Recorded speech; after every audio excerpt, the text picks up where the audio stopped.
Good morning, everyone, and welcome to the September meeting of the Memphis and Shelby County Land Use Control Board. My name is Mary W. Sharp, and I will be serving as your chairperson today.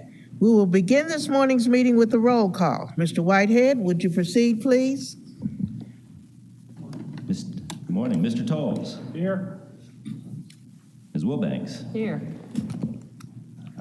Dr. Pritchard. Here. Ms. O'Connell. Mr. McKinnon. Here. Vice Chair Lyles Wallace. Here. Mr. Gill. Here. Mr. Fleming. Chair Sharp. Here. We have a quorum. Thank you, Mr. Whitehead.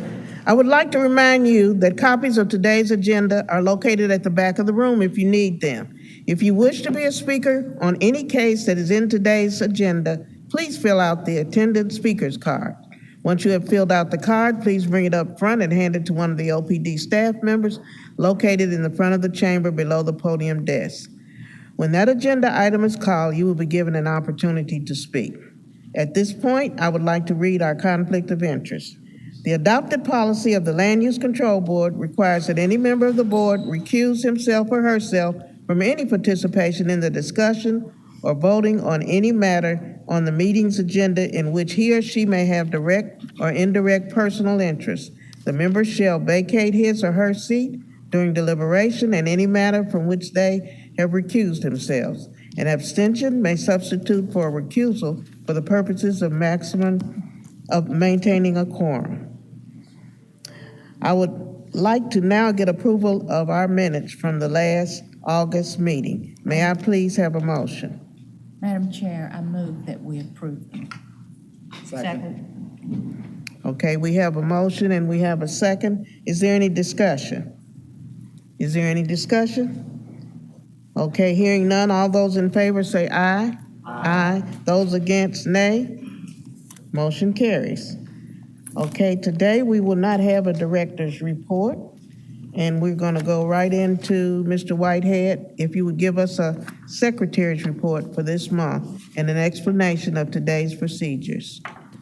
Thank you, Madam Chair. I don't have a secretary's report this morning, but I do have a quick announcement. I have 3 extra hard copies of the packet, so if any member want to raise their hand if they need one of those, y'all are good. Okay.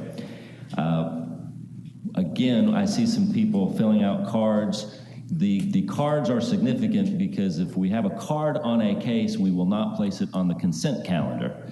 The consent calendar is established for those items where there is no opposition, either from property owners adjacent to a development or among the developer who is contesting maybe some of our conditions.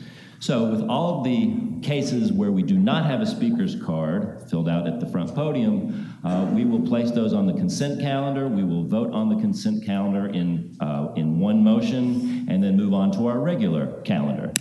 For items on the regular calendar, staff will give a presentation followed by the applicant. The applicant will have his a 10-minute period to provide his or her presentation. And that 10-minute slot also includes any speakers who are speaking in favor of that application. Following that, we will go to the opposers of the project, and they will also be given a period of 10 minutes. These 10-minute time periods are cumulative among all speakers, but it does not include Q&A between members of the board and those providing testimony. Following that second 10-minute period, we will go back to the applicant, who will have a 3-minute rebuttal period. After that, Madam Chair will ask one more time if any members of the dais have any questions of any party who has provided testimony on that case, and then we will close the public hearing with the making of a motion, a second, and then the body will deliberate. Now, if the body would like to reopen public testimony, our rules of procedure require that when that happens with a 2/3 vote, we get to hear and must hear both sides of the issue. So if you have a Q&A from an opposer, you also give that period of time to the applicant as well. Final announcement, if any member of the audience wishes to provide testimony, there are speakers cards at the front. You can turn them into a member of the staff to your left. And Madam Chair, that is my discussion of our procedures. Okay, thank you, Mr. Whitehead. The board is a supporter of community involvement, and we welcome neighborhood comments and feedback. We are respectful of the fact that many of you have taken off work or adjusted your schedules to be here today, but we ask that your comments be made within the time frame allowed. If there are multiple speakers, please try not to be repetitive so as to make the most of your side's 10-minute time limits. Lastly, I'd like to ask you to silence your cell phones so as not to interrupt or disturb anyone during today's proceedings. We will now move to the consent agenda with our procedures explained. I would like to introduce Ms. Lisa Wilbanks to my right, who will be this morning's consent agenda chairperson. Mr. Whitehead? Yes. So we are collecting speakers cards, and Mr. Zena has any additional cases? Chulahoma. Okay. I'm about to provide you the information you seek, Ms. Wilbanks. That is number 7. Okay, so it appears we can place the following items on consent, starting with number 2. Number 2 can be placed on consent as approval. Number 3 can be placed on consent as a 1-month hold. Number 4 has been withdrawn. We have a couple speakers. The applicant on number 4, that's the Kirby Gate Waffle House, that has been withdrawn and will not be heard until and unless it is refiled and we start the process anew, and notices will subsequently be sent out. So number 4, Madam Wilbanks, is withdrawn. Number 5, which is the cell tower in Fraser, that's eligible for consent. Number 6, consent as a 1-month hold. We're going to hear number 7. Number 8 is consent as approval. Number 9, consent as approval. Number 10, the same. Number 11, the same. Number 12, same. Number 13, the same. Number 15 is consent as a 1-month hold. And then I'm going to give a short presentation on numbers 18 and 19. So, did I? Yeah, 14. We're going to hear 14. 14. And just a quick question on Nature's Earth, because we received this. Does it make any difference? Okay, that's it. Okay. All right. Here we go. Item number 2, case MJR 2128 in Southeast Memphis. The request is a behavioral health facility on the north side of Centennial Drive, west of Hacks Cross. Staff recommendation is approval with one condition. Item number 3, case PD 2123 in Whitehaven. The request is a planned development to allow an educational building for a movie and television academy with associated accessory uses on the southeast corner of Dolan Road and Lakeview Road. Staff recommendation is hold for 1 month. Item number 4, case PD 2127 at Kirby Gate has been withdrawn. Item number 5, case SUP 21-17 in Fraser. Request is a cell tower at 2531 North Watkins. Staff recommendation is approval with conditions. Item number 6, case SUP 21-18 at Cherokee. The request is a group child care home at 3374 Sturgeon Avenue. The staff recommendation is hold for 1 month.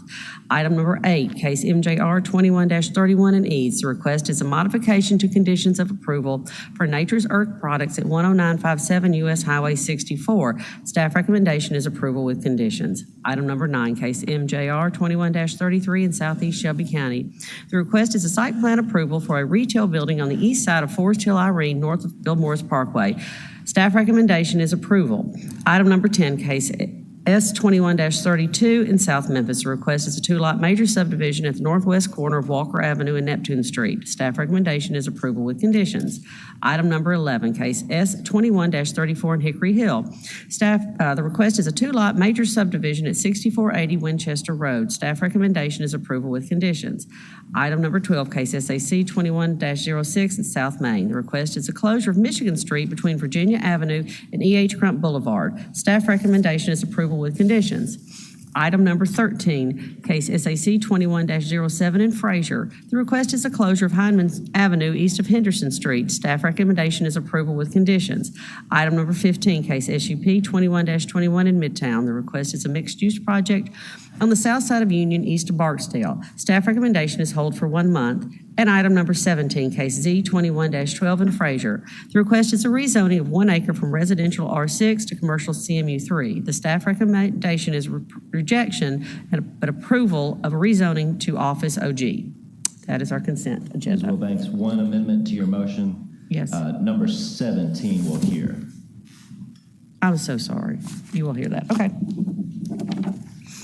Okay, thank you, Ms. Wilbanks.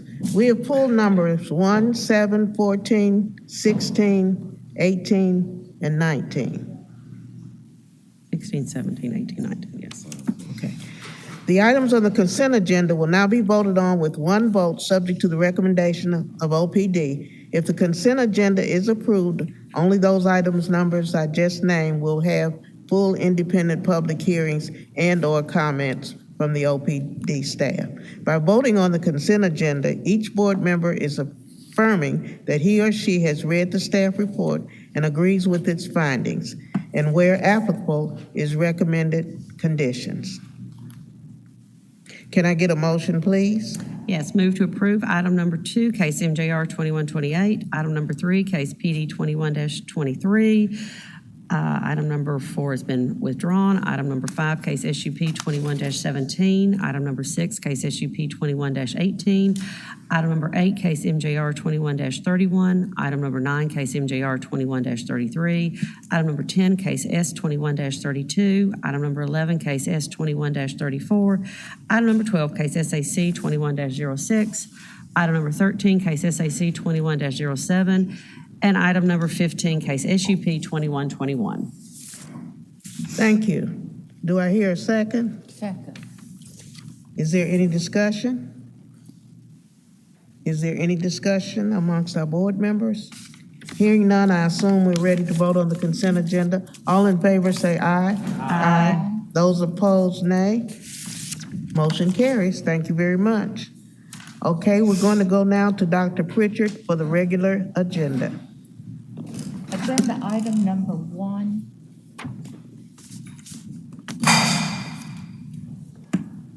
MJR 21-24, correspondence to PD 07-342CO, Southeast Shelby County. Outland plan modifications to Forest Creek Plan Development at the northeast corner of Forest Hill, Irene, and Shelby Drive to allow a 103-lot gated residential development. Staff recommendation is approval with conditions. Thank you, Dr. Pritchard. Is the applicant present? Yes, ma'am. Cindy Reeves, SR Consulting, 5909 Shelby Oaks Drive, Suite 200. Okay, thank you. We're going to hear this one, so staff. Good morning, everybody. Seth Thomas, Office of Planning and Development. So the case before us is MJR 2124. Just some general info. That's the northeast corner of Shelby Drive and Forest Hill, Irene. It's a site plan / major modification for the approval of a 103-lot gated residential development on a 14 and a quarter acre site. The general location just in unincorporated Shelby County, very close to Collierville. Here's an aerial of the site. And just some site photos. Currently vacant land, one of the few vacant parcels left in this particular PD. And so this was the original site plan that was brought before us in July. It was held. I've worked with the developer a couple times to redo the site plan. Originally, I believe it was 105 properties, and with the new site plan that they've reworked, we really tried to focus on doing rear loading alleys to not have so many front-facing garages in this particular development. So, and it's a mix of single-family homes with townhomes in the middle, and a community pool that's to the north of the property line. Here's just some examples of some elevations that were sent to me by the developer of the single-story homes that would be proposed, the narrower 2-story homes, the pool house, and the townhomes. And then this is the example of the front yard landscaping for the properties that will be on Forest Hill and Shelby Drive, which kind of leads into a friendly amendment that is part of this approval. So in conclusion, really, the applicant's requesting an approval of a 103 lot gated residential subdivision with 2 private access points off of Irene Woods Lane. The applicant is also requesting a change to the landscape requirements as per outline plan conditions. So a residential development with a mix of single family townhomes and a community pool is a use allowed by right per the outline plan conditions. Staff believes that the proposed development will not unduly injure or damage the use value and enjoyment of the surrounding properties, nor unduly hinder or prevent the development of the surrounding property in accordance with the current development plans and policies of the city and county. So our recommendation is approval with revisions to the outline plan conditions, a friendly amendment to one of the site plan conditions. An RV2 modified landscape plate will be constructed along Forest Hill, Irene Road, and Shelby Drive in lieu of the A3 landscape plate. But we're adding the subject to administrative review and approval, as the RV2 modified that was originally before us had a site-proof wooden fence, and we are now going with a wrought iron fence along Forest Hill, Irene, and Shelby Drive. And then a 15-foot wide landscape plate B3 will be constructed along the northern property line, and a minimum of 1 tree per lot frontage will be included on these homes, both on the street or alley side. And that concludes my presentation. Okay, thank you. Do we have any questions at this time? Okay, we're ready for the applicant to make your 10-minute presentation. Thank you, Madam Chairman. I just want to thank staff for working with us over the last couple of months. We feel that we have made a major improvement to the original plan that was proposed. We listened to staff. We looked at the outline plan conditions of the plan development. The previous plan did not meet those conditions, and this plan meets all the conditions of the existing PD. The Area 9 is zoned for CP uses, and CP uses allow cottage houses and townhouses, and that's what we've got now. We have all front-facing, all rear loads. We feel that the amended landscape plate that we've got along Shelby Drive and Forest Hill is a major improvement. We're very excited about our proposed elevations. This is a gated community. It will have an HOA. It will have a maintenance plan. They'll be maintaining all of the front yards so that everything is uniform and mowed all at one time. They'll have, the amenities of the pool, the clubhouse, and we feel that it's a major improvement from the previous plan, and it will be an upscale neighborhood. We feel it's a good design now. We also want to let the Land Use Control Board know that this is the last site to Shelby Drive that has availability for sewers. So this is the last opportunity in the county in order to get the density that we can get.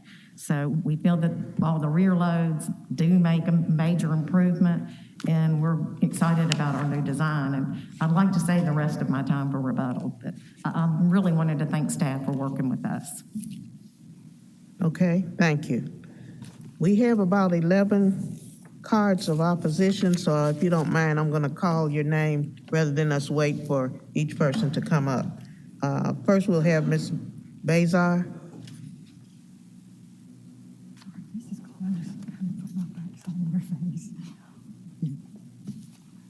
Thank you, Madam Chairman. Brenda Salamito Bazar, Salamito Land Planning, 1769 Kirby Parkway, Memphis.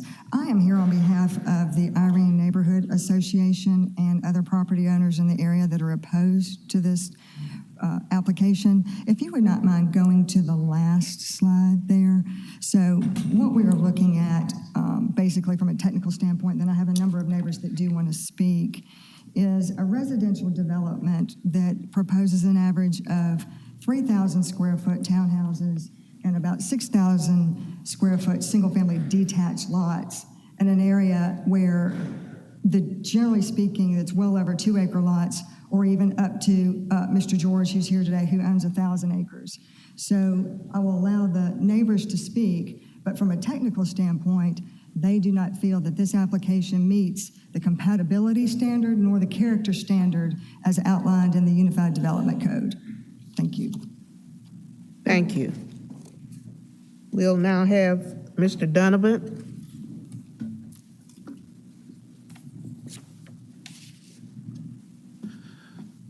Madam Chair, board members, my name is Bill Donovan.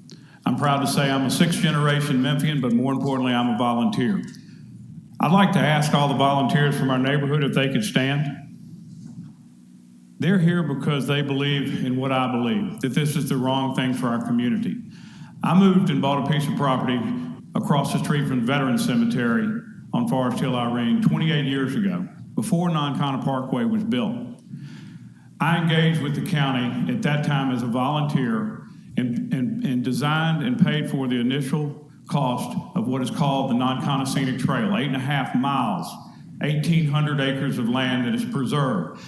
I was the one that got Non-Connor Parkway designated a scenic parkway with no billboards. My good friend Mike Rose invested a lot of time and effort to build a great asset for our community. That asset is the Mike Rose Soccer Complex that is today, believe it or not, an asset that attracts 750,000 people to our city every year. They see our city through Mike Rose as a gateway. I'm proud of Mike Rose. Our company owned the property to the west of Mike Rose Soccer Complex. Today, Southwest Community College bought that property for us, and Southwest Community College has done what we hoped they would do, is they're a good steward of the land. They've only developed 30 of 120 acres, and the rest is green space. That's important to our community. Our community out there is together. We appreciate the opportunity to be here before Land Use Control Board, because what you're seeing, quite frankly, is not compatible. I am not against development.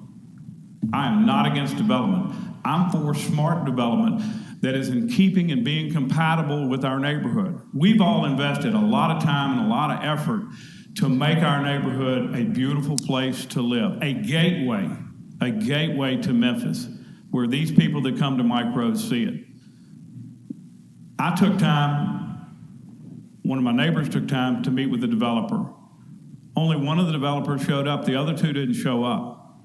They came back with a plan that cut it five houses on 14 acres, 24-foot wide lots, 2,600 square feet for a lot is not compatible, ladies and gentlemen, and I oppose this, and I'm happy to sit down and go back to the drawing board and create something that works for not only our community, but this city and this county. As a volunteer, I want this to be a great development. The development next door has a wonderful senior listed living facility that has worked and is built properly. I beg for you to reject this. Let us go back to the board, or let us go back to the drawing board with the developer. But this, as drawn, is unacceptable. I really appreciate your time and thoughts. Thank you. Thank you, Mr. Donovan. We'll now have Ms. Peppers.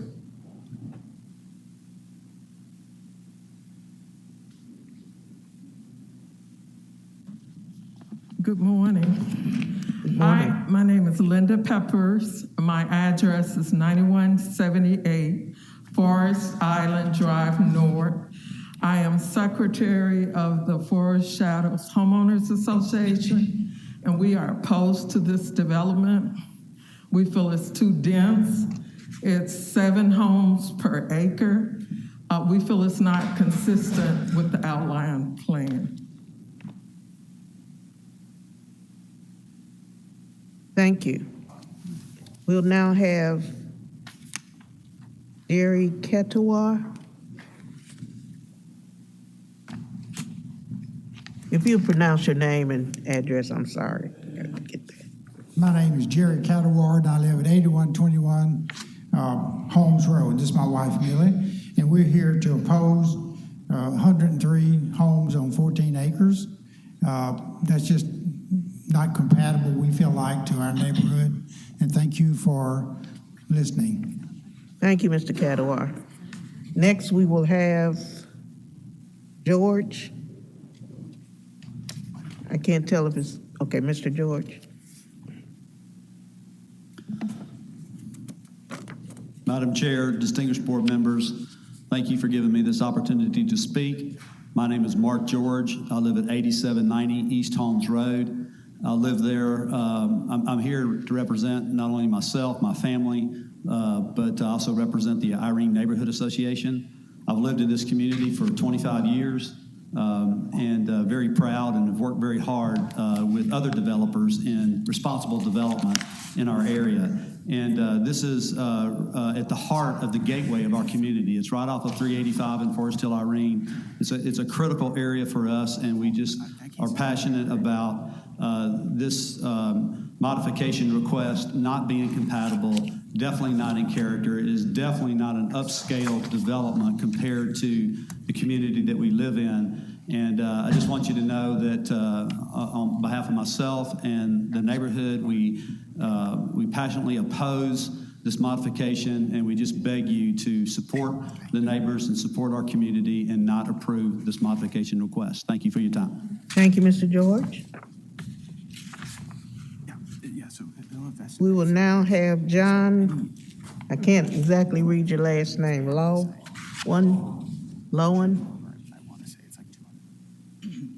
Name and address.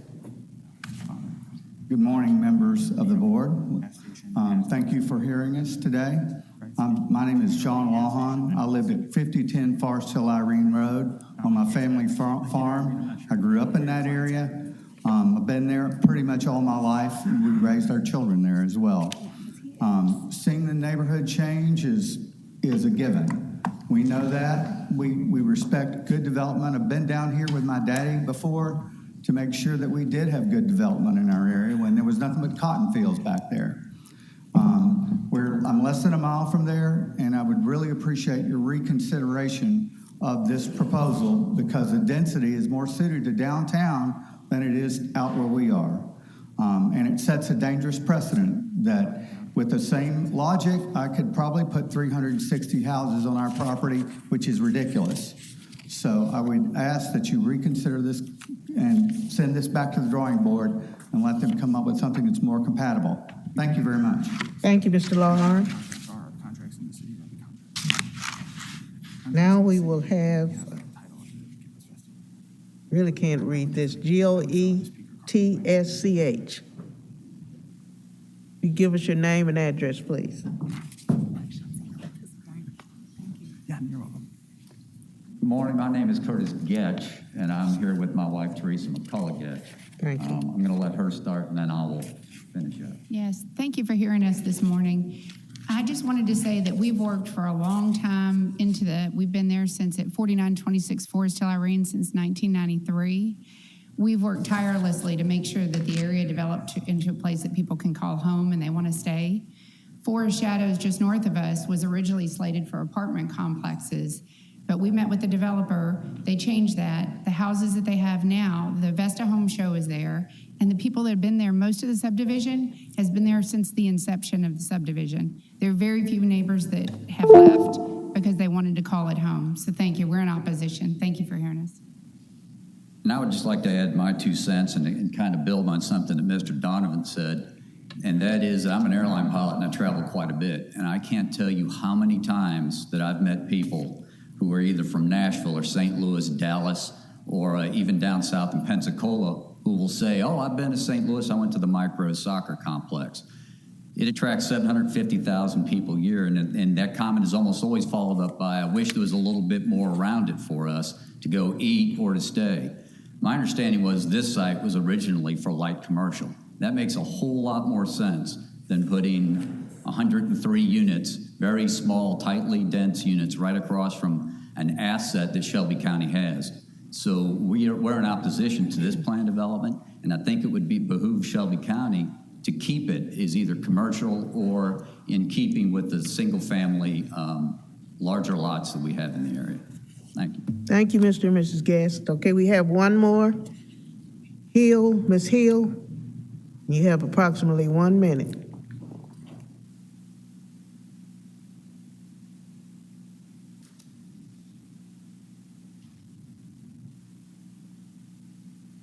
Good morning. Thank you for hearing us. I am Cheryl Yates Hill. I am a member of the Forest Shadows Board. We have lived there roughly 15 years. We love this area. We are 750 feet from this proposed development. We're not against development there. We just need it to be concise and concise with what we have in the neighborhood. Micros is such an asset to us. And we just oppose it, all of the members and the homeowners. We've got 57 homeowners in the neighborhood, and we've all disagreed with this proposal. Thank you for hearing us today. Thank you very much. And I render to say that you all did stay within that 10 minutes. Thank you. We're ready to hear the rebuttal from the applicant. Thank you. This site is in Area 9, which allows CP uses, which is the CMU2 uses. And what we have modeled our site plan off of is the cottage bulk regulations, which allows a 2,500 square foot lot with the 25-foot width, maximum 30-foot height, minimum 15-foot front yard, 2.5 side, and 20-foot rear. We meet all of those bulk regulations for a cottage home. On the townhouses, the bulk regulations require a minimum of 1,000 square feet, 14-foot minimum width. The unit width is 14, the height is a maximum of 50, and the front yard is a minimum of 10, and the rear yard goes from 5 or 20, and we're doing the 20-foot.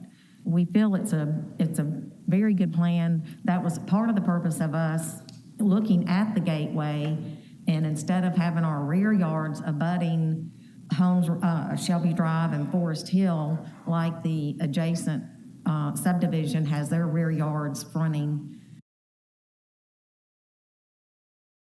Shelby Drive, we feel that it's a good gateway having all front yards, wrought iron fencing, landscaping, the HOA maintaining all of the area that surrounds all that. We feel that will improve on the gateway to this community. This is the last development that will allow density. The properties to the south of us do not have sewer availability. They will not be able to get the density that we are asking for. We feel that this site is not a good site for apartments, and we don't feel that commercial is good here either. We feel that, you already have a C-store just north of 385, and the only thing you're going to get here is a C-store and a small strip center, and we just don't feel that another C-store is wanted here. We feel that this residential development is an improvement. We have 7 units per acre. The adjacent senior living has 15.28 units per acre. The Irene Woods Apartments has 10.94 units per acre.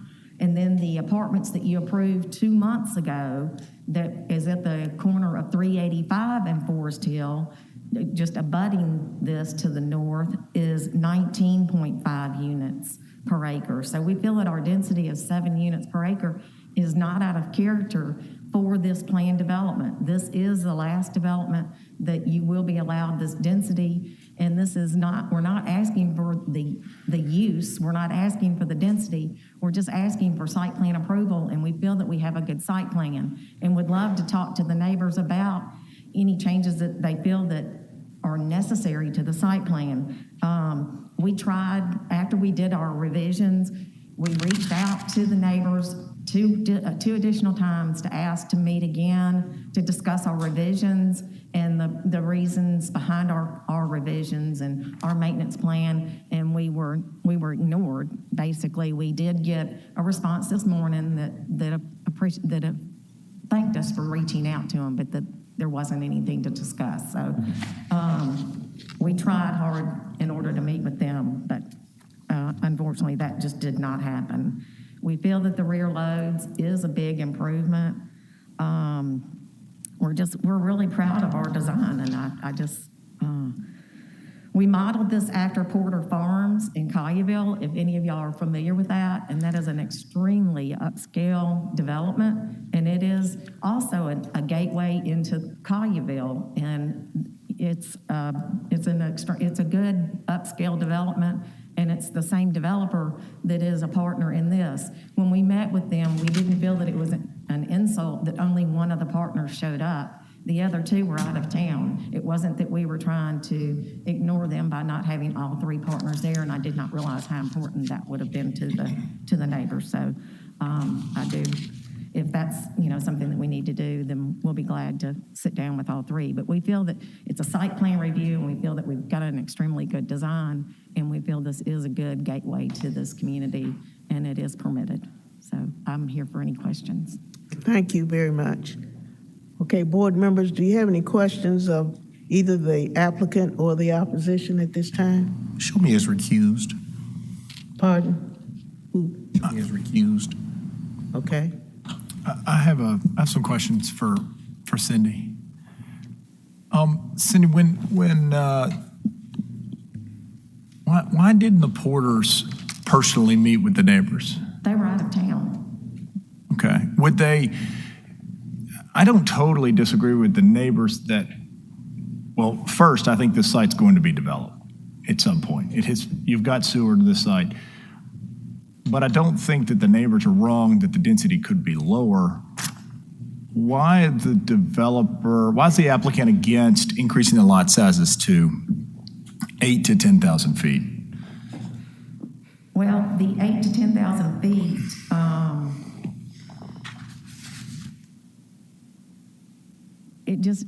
the numbers wouldn't work. I mean, with the price of the land that we're having to pay for this, because it is the last site that is a permitted sewers, we needed the density. And if we had apartments here, we could get even more density. And we just didn't feel that this was a good corner for apartments. We feel that, this will be single family homes and it will be ownership. It's not an apartment community, and we just felt that this was good.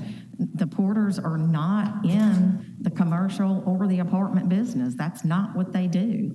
And, this is a great corner for their product, and they're very proud of their product. And that's part of the reason that we need the density. Instead of getting a no vote, would they be willing to place this on hold and come back in 30 days after talking to the neighborhood? If the neighborhood would be willing to meet with us, I mean, we attempted to meet just to talk about our revisions.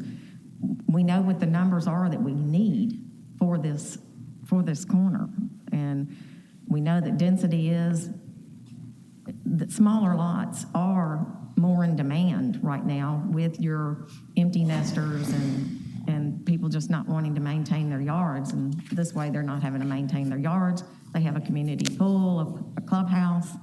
It's gated. They had the security. It's well landscaped. And we felt that it was a good plan. But we'll be glad to sit down and meet with them. But I'm not sure what changes that we can make that would be much better. Then we feel that we've got a good product, especially compared to the previous plan, which the previous plan was not permitted under the CMU2 uses. And we just don't feel this is a good corner for apartments or commercial. I guess I would just love to see the neighborhood and the major stakeholders in that area be more on board. It doesn't mean they're going to support this site being developed, but I'd love to see them come to instead of getting a vote, I'd love to see them go back and spend 30 days and at least try to come to some conclusion. But if you're saying that the developer's unwilling to change the site plan at all and you want to vote, that's different. I concur with that sentiment. I think that there is just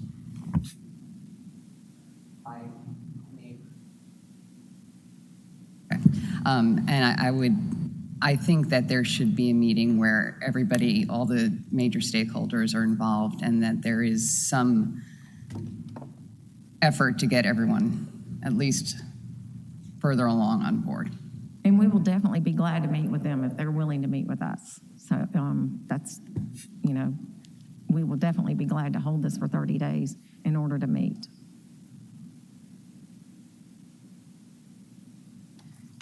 Do you have a motion?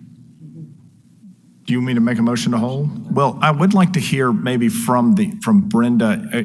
Are the neighbors willing to meet with the applicant and the Porters and Mr. Galena be there where they can discuss this density and come to some sort you just have some major stakeholders there that I think Yes. still can't get their head around this. Yes, sir. It's my understanding the neighbors would be willing to meet with all of the partners. Mr. Galena was very gracious when we met, and we expressed our concerns during that meeting. Cindy was very gracious hosting the meeting, and the reason why there was a lack of response from the neighborhood on this last submittal was we thought we would be able to see the submittal before it went to OPD, which we were not able to do. We did not receive the submittal. And also the absence of a principal partner, a decision maker. Mr. Galena was very gracious and again, listened to all of our concerns with earnest, and that was very appreciated. However, I don't know that there was any negotiation that took place, and I know the neighbors, obviously, they don't need our approval, but we unfortunately didn't have an opportunity to have input on the plan that you see today. So yes, to answer, long to your short question, yes, we would be happy to meet, as long as all the partners were present. Okay. Madam Chair, I move that we hold this item for 30 days. Second. Okay, it has been moved and seconded for it to be held for 30 days. Are there any questions? Is there any discussion? Is there any discussion? I'll just say this among the board. I hope that, I hate to have all these people have to come back down, but I hope that at the end of the day, this site is going to be developed. But I'd like to see the neighborhood and the applicants get more on the same page than they are right now. Okay. So I hope this 30 days helps. Any further discussion? Okay, hearing none, I assume we're ready to vote. All in favor of the hold, say aye. Aye. Those opposed, nay. Motion carries. Thank you very much. Before we go on to the next case, I just want to make sure that there's nobody in the audience waiting on number 4, because number 4 has been withdrawn. Is anybody waiting on number 4? Okay, Dr. Pritchard.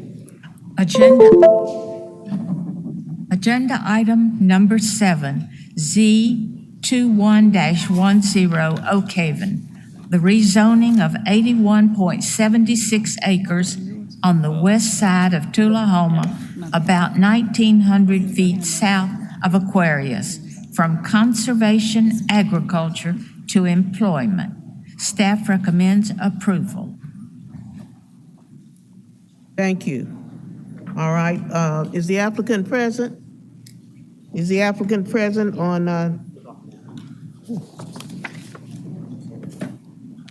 Good morning, Madam Chair. Dedrick Brittenham, representing the applicant. My address is 3385 Airways Boulevard, Suite 229, here in Memphis, 38116 zip code. Okay, thank you. We do have opposition, so we're going to hear this case. I'm sorry. It's in there. But I present first.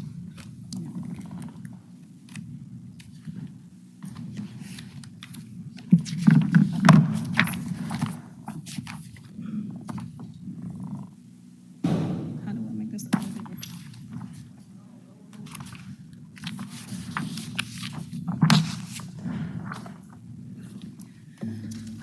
Sorry about that. Good morning. Good morning. Okay, we're presenting case number Z21-10, location Sarah Holmes property, 0 Tullahoma Road. Sarah Holmes, ETAL, TPA Ventures is the applicant. Representative is Mr. Brittenham. Request is for a rezoning of 72.7 acres on the west side of Tullahoma, about 1,900 feet south of Aquarius, from conservation agriculture to employment.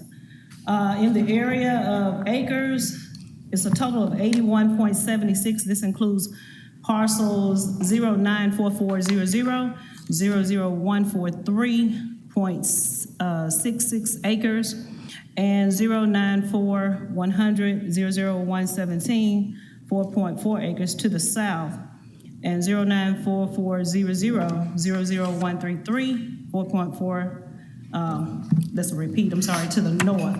I've been informed this morning that the property to the north is no longer on board for the sale. So but they are not in opposition of this rezoning. Thank you. Okay, this is a planning area for the rezoning. This is the subject property here, located here. Here's an area view that kind of gives you a better look at the site. Okay. Here are some site photos that kind of shows the site, where it's at, is indicated by the star. Okay, if you'll look, this is a site showing the property adjacent to the north, and on the other side is the property adjacent to the south. And this is just an enlargement of the plot plan that also shows those same properties. This is the property to the north, this is the property to the south, and this is the subject property to be rezoned. Okay. Highlighted are the subject properties sought to secure the purchases. This property here, like I said, is no longer on the table. This property is still, but they're not in opposition of the rezoning. As you know, this is part of a comprehensive plan. It does meet, and it's consistent with the area for industrial.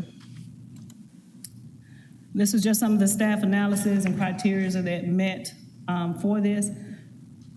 And also, I just wanted to note, I think you guys have just been handed out, the applicant did prepare a traffic impact study, and I did prepare copies for you guys. Okay, staff recommends approval based upon both the adjacent properties of Tullahoma Road to the immediate north and south becoming part of this rezoning application.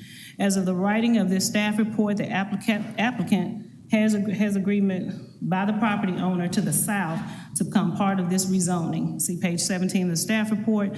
The applicant is pursuing the same with the property owner in the north. And of course, like I said, you've just been informed that they are off the table for that, but they are not in opposition. And that concludes my staff report. Thank you, Ms. Shelton. Have any questions for Ms. Shelton, board members? No questions? Okay, we're ready to hear from you, the applicant. Thank you, Madam Chair. I just wanted to confirm with staff that the Vargo property to the south is included in the rezoning request. Okay. Okay, thank you. Thank you. Now, I have a presentation that I believe you're about to get copies of it, and we have a PowerPoint ready to go.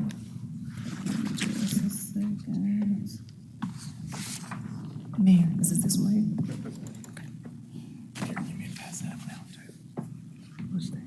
Okay, again, good morning, ladies and gentlemen of the Land Use Control Board. My name is Dedrick Brittenham.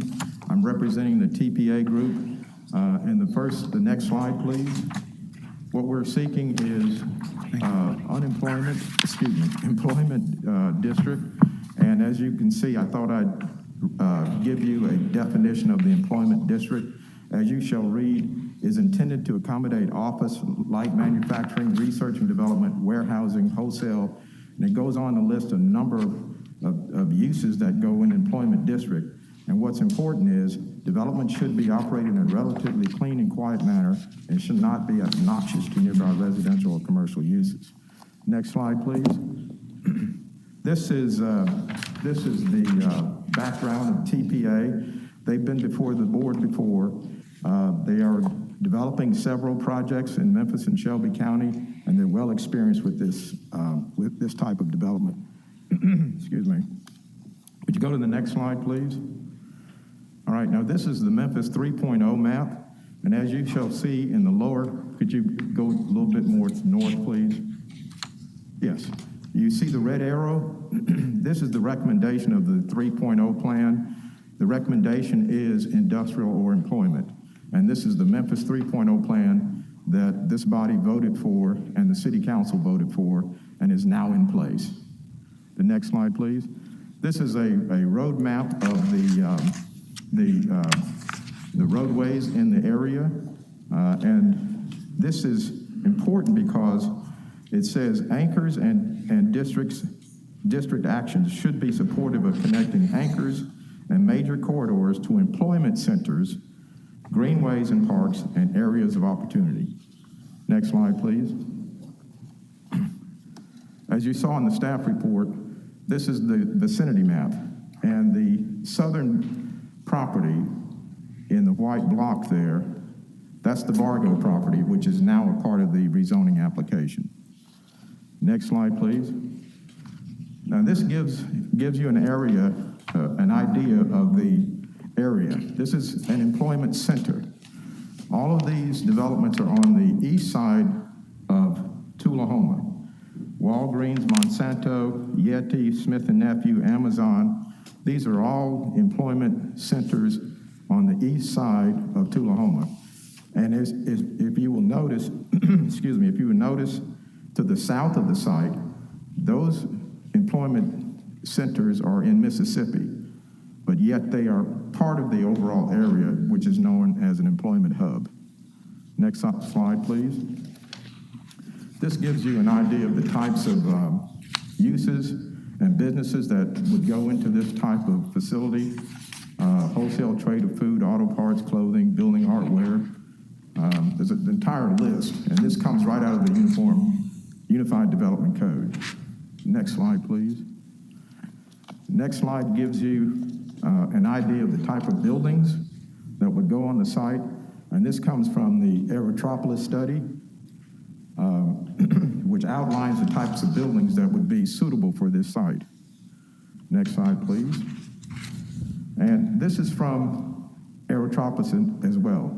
Memphis State Line Business Park, strategic execution, integrate land use, economic development, and transportation planning to increase operational efficiency and promote economic, environmental, and social sustainability. Next slide, please. This is a letter of support from the Memphis Chamber. Next slide, please. Now, this slide sums up the economic impact. There will be 1,000 to 3,000 jobs could be created on this site. The estimated city taxes, $330,000. Estimated county taxes, $420,000, for a total of $750,000 in taxes per year. Now, this next slide gives you an idea of the road conditions, and part of this application, the applicant and the neighbors are seeking to have Holmes Road and Tullahoma Road improved. So your favorable vote today, recommending approval, would go a long ways towards letting the City Council and the County Commission know the high priority of improving Tullahoma Road and Holmes Road. And I'd like to save the rest of the time for the rebuttal, please. Okay, thank you. Thank you. Have any questions of him at this time, board members? Okay, we're ready for the opposition. Ms. Bryson? Or go ahead, we only have 3, so you just come up as you want and give us your name and address. You can come on, sir. If you were coming first, you can come on.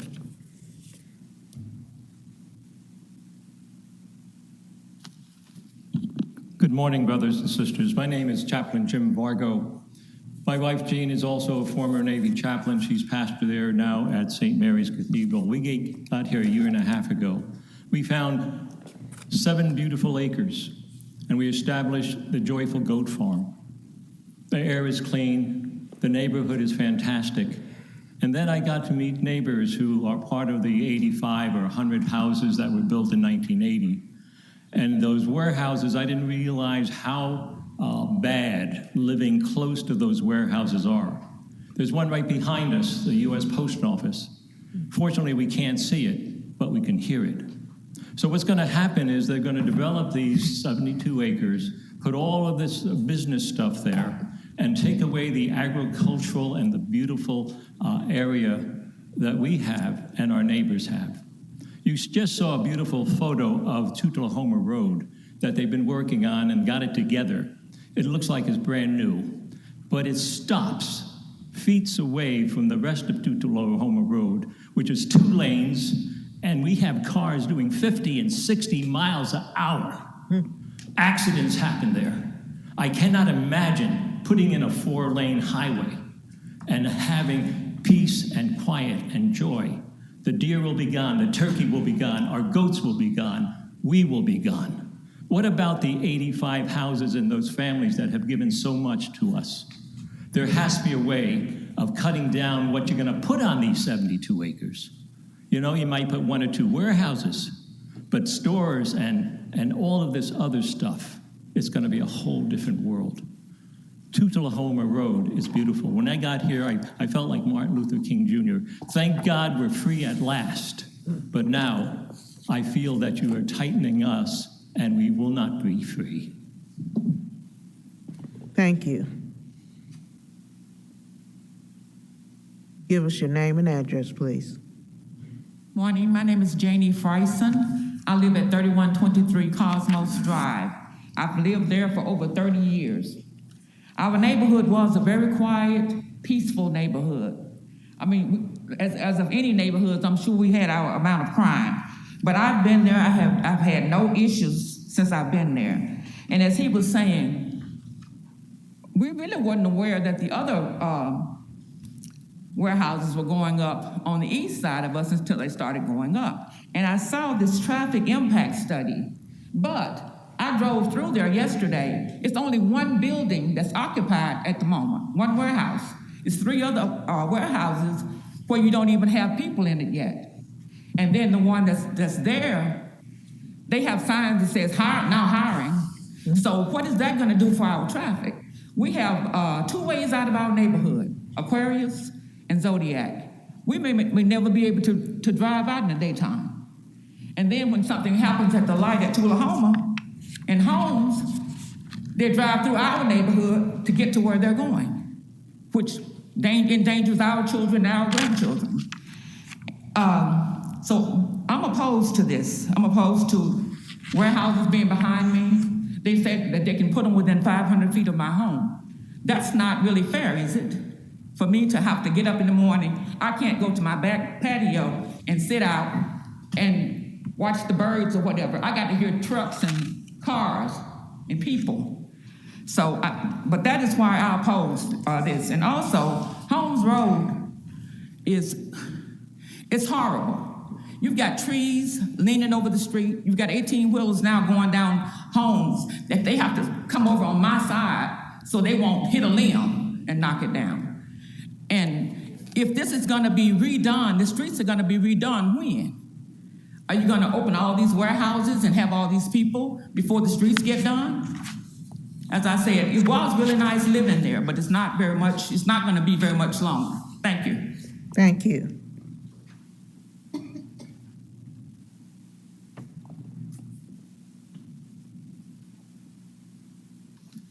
Good morning. Morning. My name is Sharon Jones, 5377 Cosmos Cove. I live in this neighborhood, the residential neighborhood that is we're talking about. Please forgive me, I have a medical condition.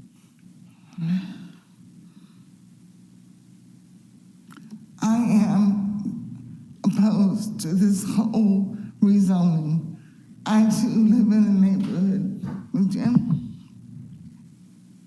Our neighbor is absolutely correct.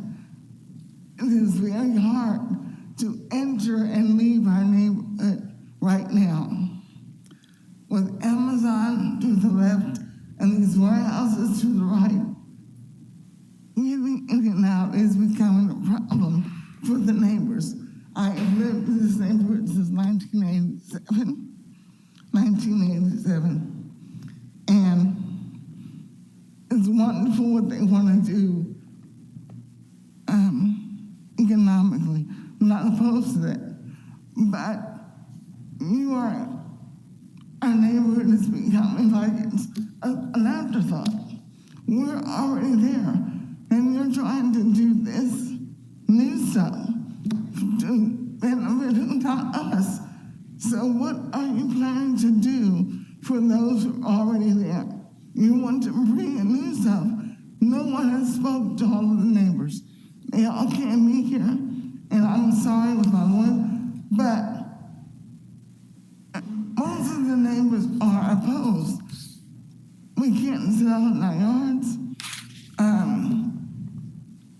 on our backyards, and we're seeing stuff that we've never seen before.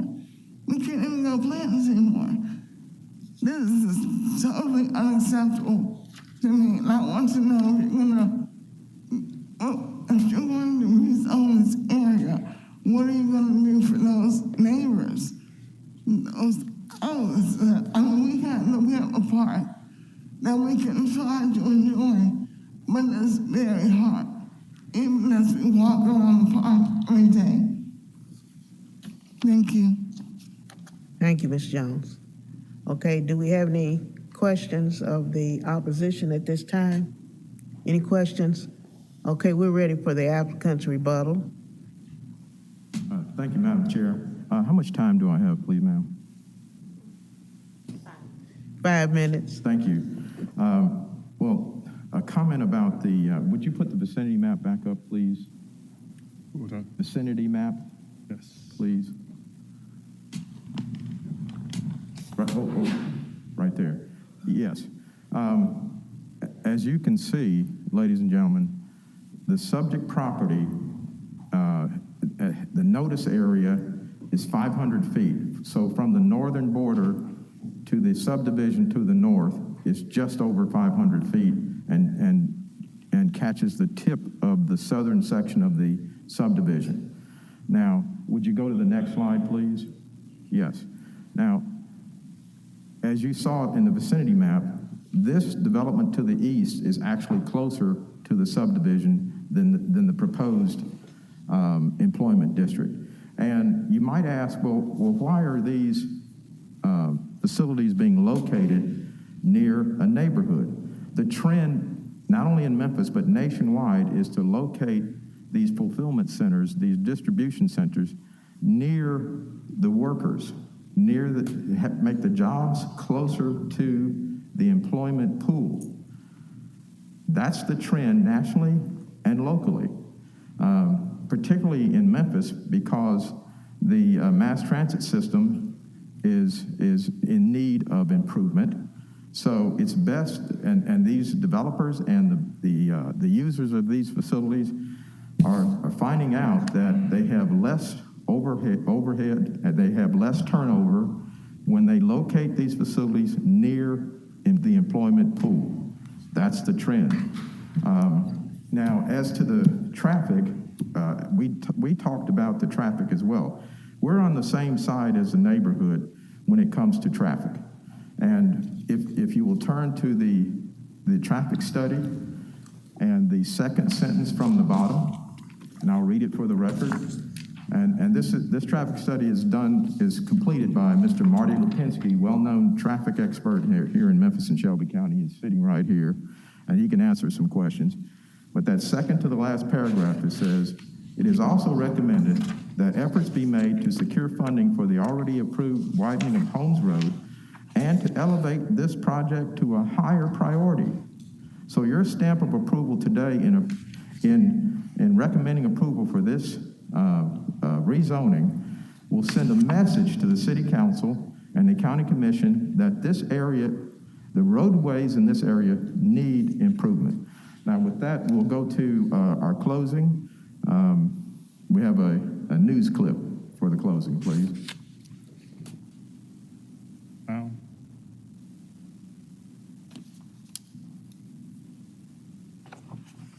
Sound for the video.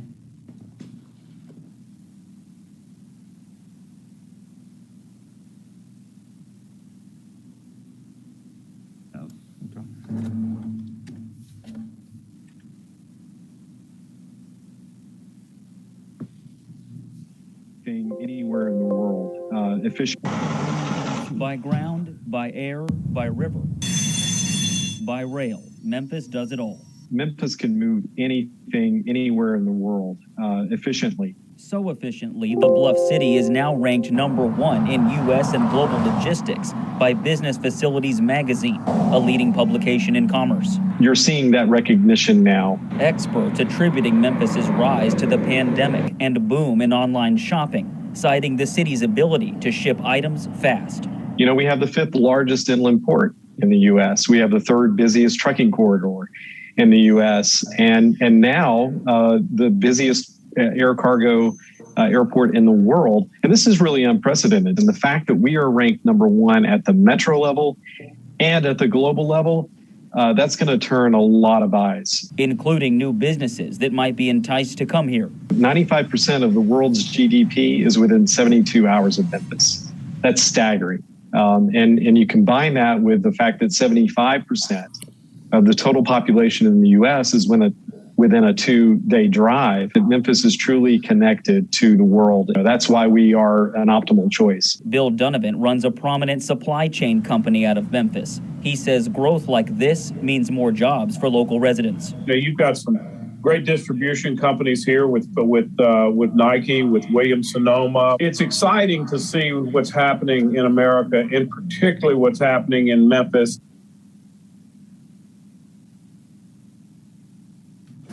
Well, thank you very much. Let's keep the number one position for Memphis, and we appreciate your favorable approval.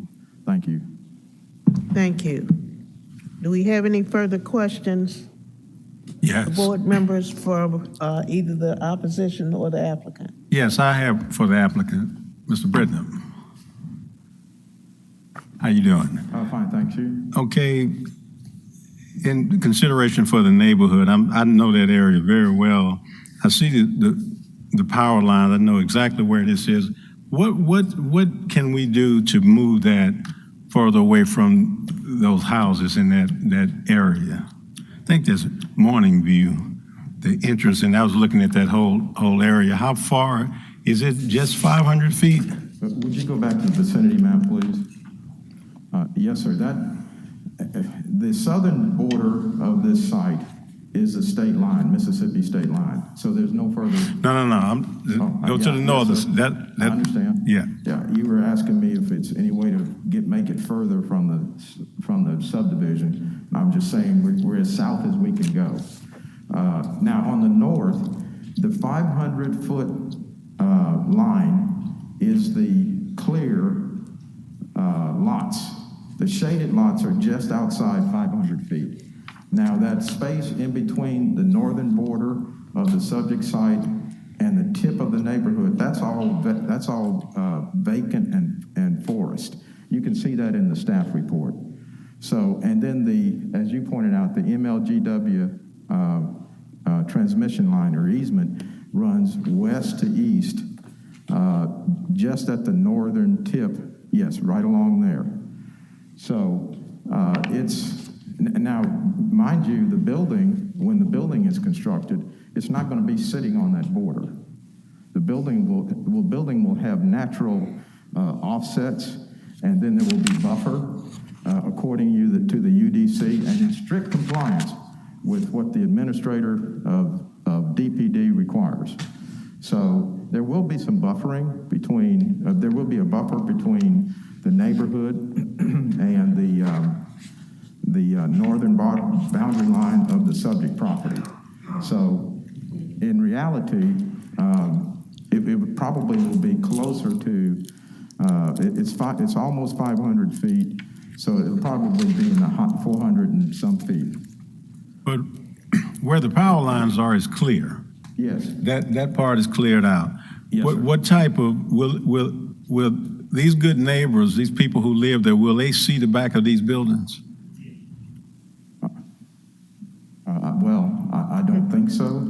It's heavily forested in the south of the subdivision is heavily forested. You can see it on this map here. And if you put the staff report back up, the staff report has a better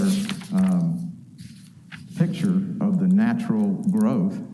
And obviously, we don't own that property between our site and the subdivision. We do not own that property. Yes, you can see how heavy the vegetation is from this photo right here. This is probably the zoning map I'm thinking. So the only clearing is along the easement, the MLGW easement. And as I said earlier, this particular site happens to be south of the subdivision, and the development to the east is immediately across Tullahoma. The subject site is actually farther away from the subdivision than the existing development to the east. So the trees, the tree line there, they'll be on both sides. Because you don't own the property that's north of the clearing, the MLGW area. I get that, and that's wooded. That's correct. We do And not so own when that we property. when we come south of that, how far will the buildings be built to that tree line? Will you clear all of that out? No, sir, we haven't determined that. I'll tell you this. So can you leave those in? Whatever existing vegetation there is, we will leave. Now, I will tell you this, the UDC has some very strict buffer requirements for employment districts adjacent to, in this case, it would be CA. And we will comply with those buffer requirements. And we always work with DPD in complying with those requirements. And by the way, we will not be able to get a use and occupancy certificate without complying with those types of buffer requirements that DPD will require for us to put in. Okay, my last question, thank you for that. I know if at Shelby Drive in Tullahoma, when you go north, there's a sign, no trucks, the 18-wheeler. And I guess you can't do that between State Line all the way up to Holmes Road, right? Because I see we have Amazon, all of those. So what are the truck routes? Because I can understand them, that traffic. They come Holmes Road. They can go Holmes, obviously, and that is 2-lane. That's highly congested. And I thought they were working on it, that there were plans to widen that area. And Tullahoma between Shelby Drive all the way to State Line, that's a truck route as well, isn't it? That I'm not sure, but we have the traffic. Mr. Marty Lipinski, who is well-known traffic expert, is here, and he can answer the traffic question. Okay. I'm just trying to see what we can do to alleviate these trucks, the 18-wheelers driving through, because if there's congestion, will those trucks, and they're right, there's only 2 streets in and out of that neighborhood, will those trucks go through there? Can they go through there? Are they prohibited from going through there? And as I stated, from Shelby Drive in Tullahoma going north, trucks cannot, they don't supposed to go. They'll go sometimes, but they don't supposed to. There's a sign that says no trucks allowed. But is that same, are they prohibited on the other parts of Tullahoma? I can't see where they would be because, you have Amazon there. What is the route that their trucks have to take? Do they come out on Tullahoma or do they come out on Holmes Road?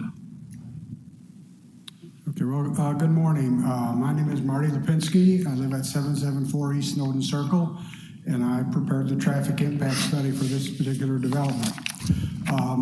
I think Mr. Brittenham and the video pointed out quite strongly how important logistics is to this community. 11% of our jobs in this community are in the logistics industry. This property is located within what I call the Holmes Road Logistics Corridor. The Memphis Chamber of Commerce Major Roads Committee has identified this as a really key area for growth in our community. In fact, there is a new interchange being conducted at Holmes Road and Lamar as part of the Lamar Road improvements. Yeah. And also improvements are already scheduled from Malone to Lamar. So that will make a continuous Holmes Road corridor all the way to Lamar, and trucks in that area could reach the interstate by going Holmes, which is improved, to Getwell, to go up to 240 or down to 269. So as far as your question as to Tullahoma, for the benefit of the neighborhood and for the developments that are already in place on the east side, I recommended that we go forward and improve the road to at least a 3-lane cross-section to provide a center lane, to provide some protection, to provide some storage, so trucks can wait there to turn in and not interfere with the vehicles. if you were in the area and look at the road that has recently been constructed, servicing one of the developments on the east side, Tula Tech Drive, that is the kind of cross-section I would recommend. It is a 3-lane road. It has sidewalks for pedestrian access, and I think that kind of development would serve this area very well from Holmes Road down to State Line. What I'd like to emphasize is when you peruse the emails and letters from the opposition, most of them talk about traffic. TPA is concerned about traffic. TPA wants Tullahoma and Holmes Road improved. So does the neighborhood. So your yes vote sends a signal to the decision makers that these roads from Airways on Holmes, from Airways to Tullahoma and farther east, and from Holmes on Tullahoma from Holmes to State Line must be improved. We're in favor of that, and we will continue to work towards those road improvements.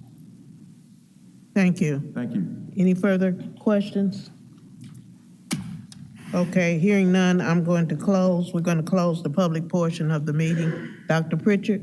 Move approval of agenda item number 7, Z21-10. Second. Okay, we have a second.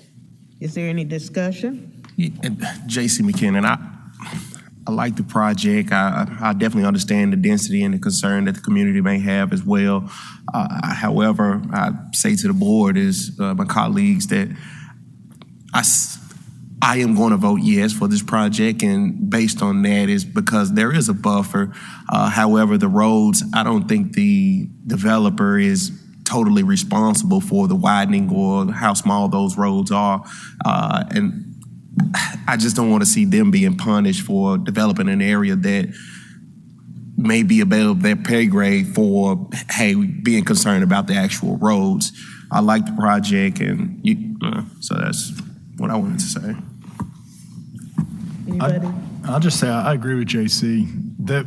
The folks on Cosmo, there's 350-foot buffer of woods between the lowest point in the back of the house to the power lines. And 350 feet's a long way in the woods. So I don't think they're as affected. I do think there is that one neighbor to the south affected. But this is a major industrial area that extends all the way across horizontal, east-west across southern Shelby County and northern DeSoto County. So it's hard to turn it down with that big of a buffer. So. Madam Chairman, my only concern there is that I'm good with the buffer. I know that area very well. But I am concerned, and my friend, I'm not punishing them. I'm not about punishing them and charging them with widening the roads, but you got 18-wheelers driving down 2-lane roads. From that stretch between, I'll go all the way to Chevy Drive in State Line Road, that if there was a way we could stop the trucks, and I know we can't do that, from going that way, make them go down Holmes to Getwell to get to the interstate. I know the routes they have to take, and I'm just concerned with that, with people. They only have 2 ways to come out of that neighborhood, one to Holmes Road and the other to Tullahoma. And both ways you have 18-wheelers coming, both ways. And they got to navigate to come out there, and you could have some serious accidents, right there. And I've seen 18-wheelers pulled over where they go over into the ditch over there, and then it blocks that whole area up, But that's not this developer's fault. I'm with that, but I am very sensitive to this neighborhood. I want you all to know that. That area has been there a long time, and I do understand that this is good use for the land over there. I just hate to see, because what I'm talking about will happen there. I mean, there will be some serious 18-wheeler problems coming there until those streets are widened. So thank you for listening. Thank you. Any further discussion? Hearing none, I assume we're ready to vote. All in favor, say aye. Aye. Those opposed, nay. Nay. And Madam Chair, that was a nay from you, correct? Yes. Okay, thank you. So I believe we have 7 ayes and 8 ayes and 1 nay. Okay, motion carries. Thank you. Thank you Dr. very much. Pritchard. I believe the next item, Madam Chair, is Agenda Item 14, PD 21-30 Ansdale, development to allow office, retail, overnight accommodation, and indoor and outdoor events at 1325 Lamar. Staff recommendation is approval with conditions.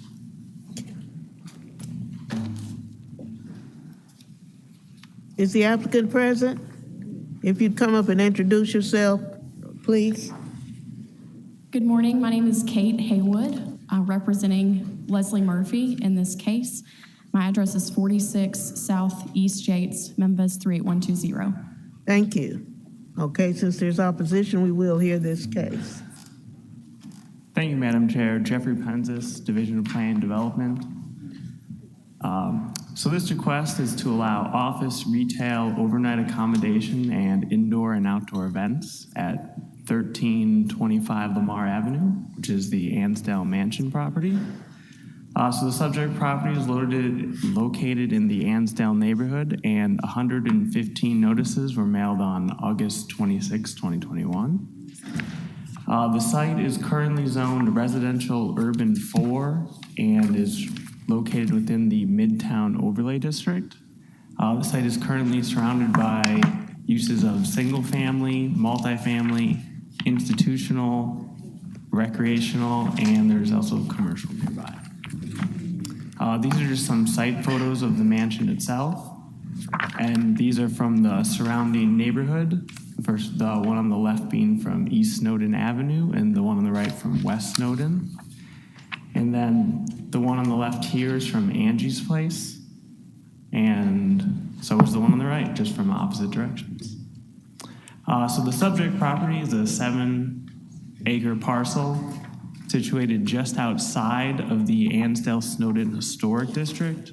However, it is within the Midtown Overlay District. And the existing structure is an example of the Italianate villa architecture and was constructed circa 1815. So Memphis 3.0 identifies this site as parks and recreation, and degree of change, it was not identified as having any. But essentially, this proposal was consistent with Memphis 3.0 due to the surrounding zoning districts and land uses, and because it's located along the Lamar Avenue corridor, which has a similar mix of commercial uses. So the site zoning history here is a very similar request was actually approved by the Memphis City Council in 2012. However, the applicant at that time, who is the current property owner, which is different from the applicant now, although he's still the current property owner, he actually never recorded a final plat within the 5-year time limit, so that approval expired. And also note the current property owner is currently in environmental record related to that expiration, and I believe there's also some noise complaints. And you can check on page 39 begins the letters received section from the neighborhood, as they've identified several existing complaints, mainly related to noise, hours of operation, frequency events. And as part of the proposed conditions, we've included several conditions related to those items. So also, in conclusion, in many cases, the preservation of historic properties fails not for the lack of interest or good intention. Rather, they are challenged with the costly burden of maintenance. And in this case, adaptively reusing the property for office, retail, overnight accommodation, and indoor and outdoor events is a reasonable and sustainable compromise with the conditions that staff has proposed. And staff believes the proposed development will not unduly injure or damage the use, value, and enjoyment of surrounding property, nor unduly hinder or prevent the development of surrounding property in accordance with the current development policies and plans of the city and county. And with that, staff recommends approval with the outline plan conditions, which can be found on pages 19 to 23 of the staff report. Thank you, Madam Chair. Thank you, Mr. Penzis. You have any questions of Mr. Penzis at this time? Okay, hearing none, we're ready for your applicant to make your presentation.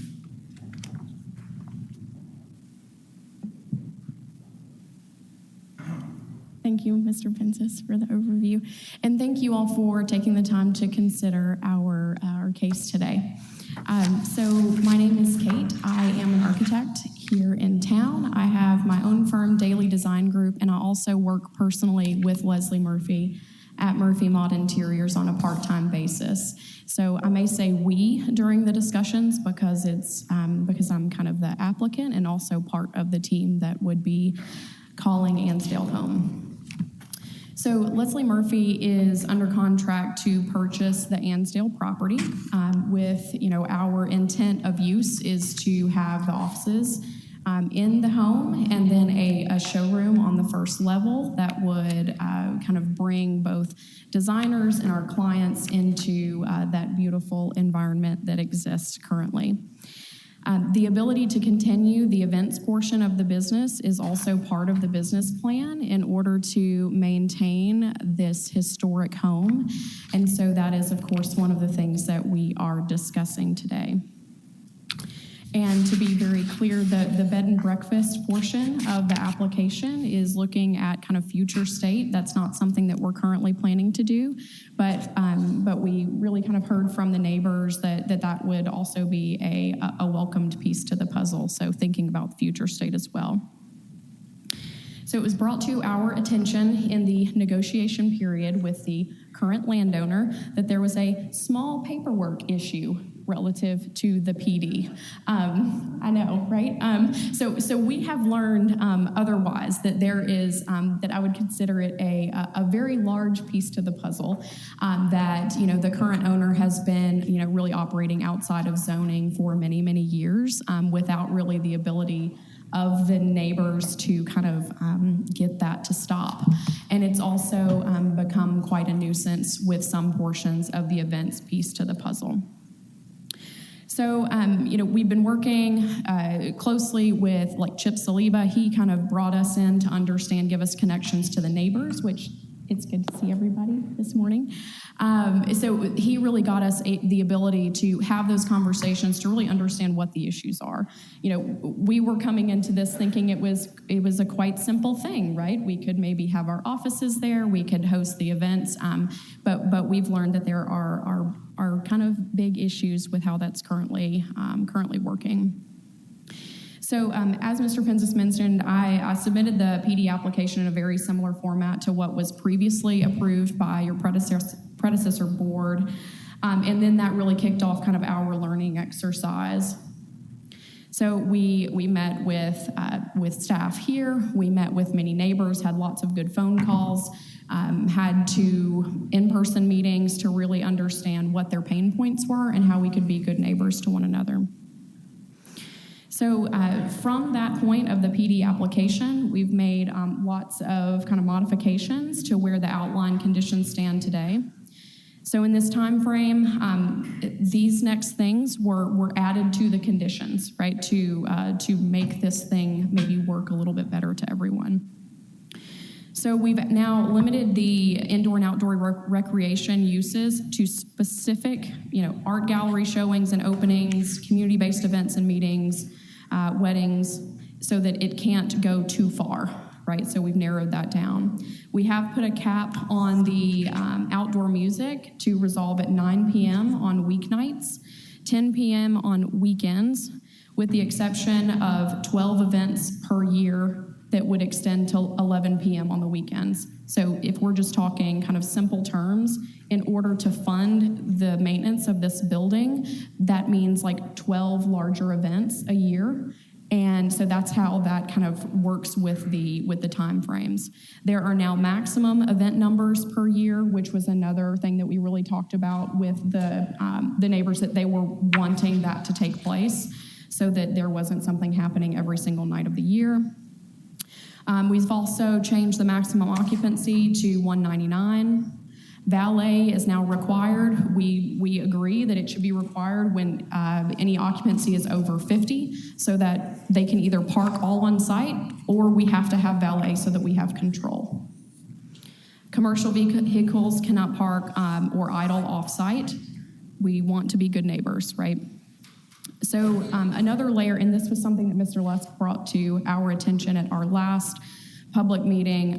So we've now agreed that, you know, all modifications to the principal structure must be approved through DPD, and any new structures must do the same. So we are outside of the Ansdale-Snowden Historic District, but we agree, right, that, it's a historic home. If we're having a conversation about how we can preserve the historic home, we also agree that it should be in keeping with the original architecture. We've also committed that litter will be removed from surrounding streets, both sides, including Lamar on our side of the property after events. So, there's a lot of movement that, we understand that this is really the board's second look at this PD request, and also the second look for the neighbors to kind of look at that as well. And so this is kind of the conclusion that we've come from. With those concessions made, there are 2 items currently drafted in the outline conditions that will not allow us to move forward with the purchase of the property. So I am asking you all today to make 2 modifications to those outline conditions. So outline condition 1.E, we are not able to commit to having a permanent staff member living on the site for both ourselves and future property owners of this. We do, we would welcome an inclusion of a condition to require a staff member to be on site for the duration of any event to enforce conditions. I think, from looking at really what is the pain point, it's that we're not enforcing conditions with the current owner in his operations. And we agree, if we're saying we're doing something, we need to follow the rules, and that doesn't necessarily mean that somebody needs to sleep there at night, in our opinion.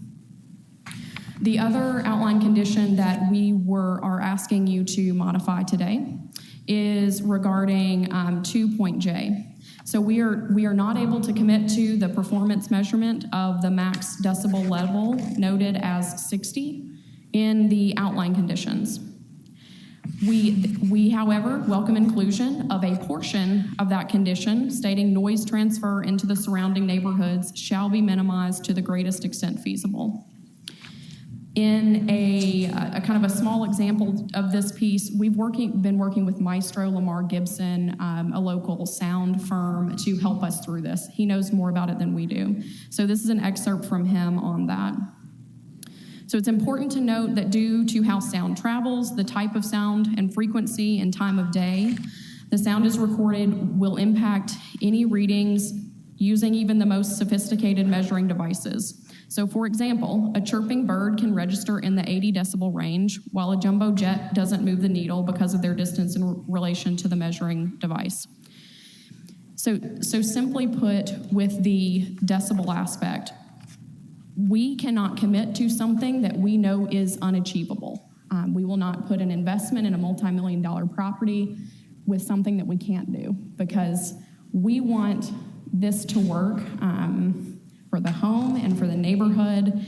And I could say we could do that, with a 60 decibel level, but it's not realistic per the person who knows more than I do about that.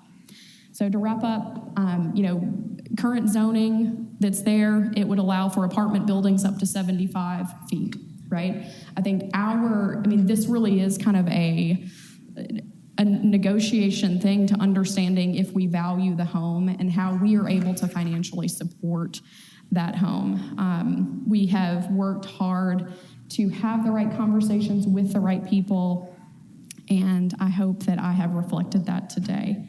I'll stop there. Thank you, Jeffrey. Okay, thank you. Any questions? Yes. As far as the decibels, if this is the place I'm thinking, I've been to some functions there where, if you have a band playing, it'll be indoors. So there will be bands that are outdoors, which is where the pain point comes from, right? Because the rear of the home is in closer proximity to the neighbors around, right? And so that's what the level and the reduction, stopping at 9 p.m. and stopping at 10 p.m. are really our kind of first layer of defense on that. Let's like shrink the time frame up. And then the other piece, I mean, you know, what we are planning to do on this via Lamar's recommendation with Maestro is we are going to be facing the band towards the home, create a crescent shape behind the band of industrial sound blankets. And that is his recommendation of where we should go first on this. And I think the other piece to this is like, we don't know, like sound blanketing today, yes. What's it gonna look like in 10 years? You know what I mean? Like the technology with that. And that's really where, why we're not able to kind of commit to a decibel level. Thank you. Thank you. Any other questions? Yes, Madam Chair. So you will not have anyone permanently there as a caretaker, is that correct? That is correct. That is what we are asking as a modification to the outline plan conditions as proposed today, is that we will not be able to meet that requirement. Thank you. Thank you. Anybody else? Okay, we're ready for the opposition. We'll have Ms. Gibbs first. Thank you. Thank you.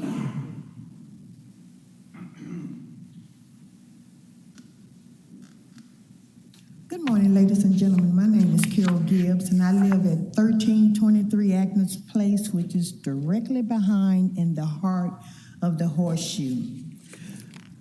The noise is atrocious. I can't just explain. I've had to call 545 cops. They're on speed dial on my phone with the events at this house. Many times they even said it is too loud, and they stopped the event.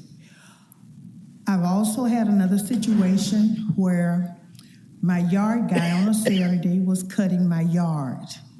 I left and went to the store. When I came back, he was standing in my driveway with his lawnmower. I said, "What's the problem?"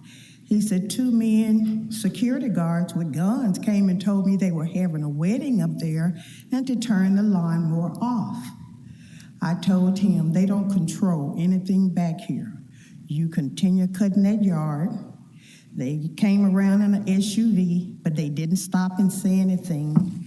After the wedding was over with, it was a parade of cars coming around the circle, slowing up, gawking at us, and went to the east side and exited. This noise and the events that go on here go beyond 10 and 11 o'clock.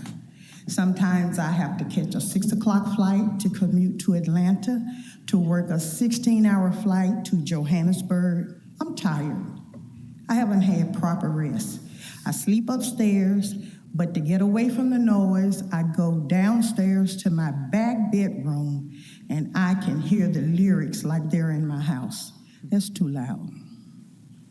It's just too much. Thank you. Thank you, Ms. Gibbs. Okay, we'll now have Christopher Church. Mr. Church.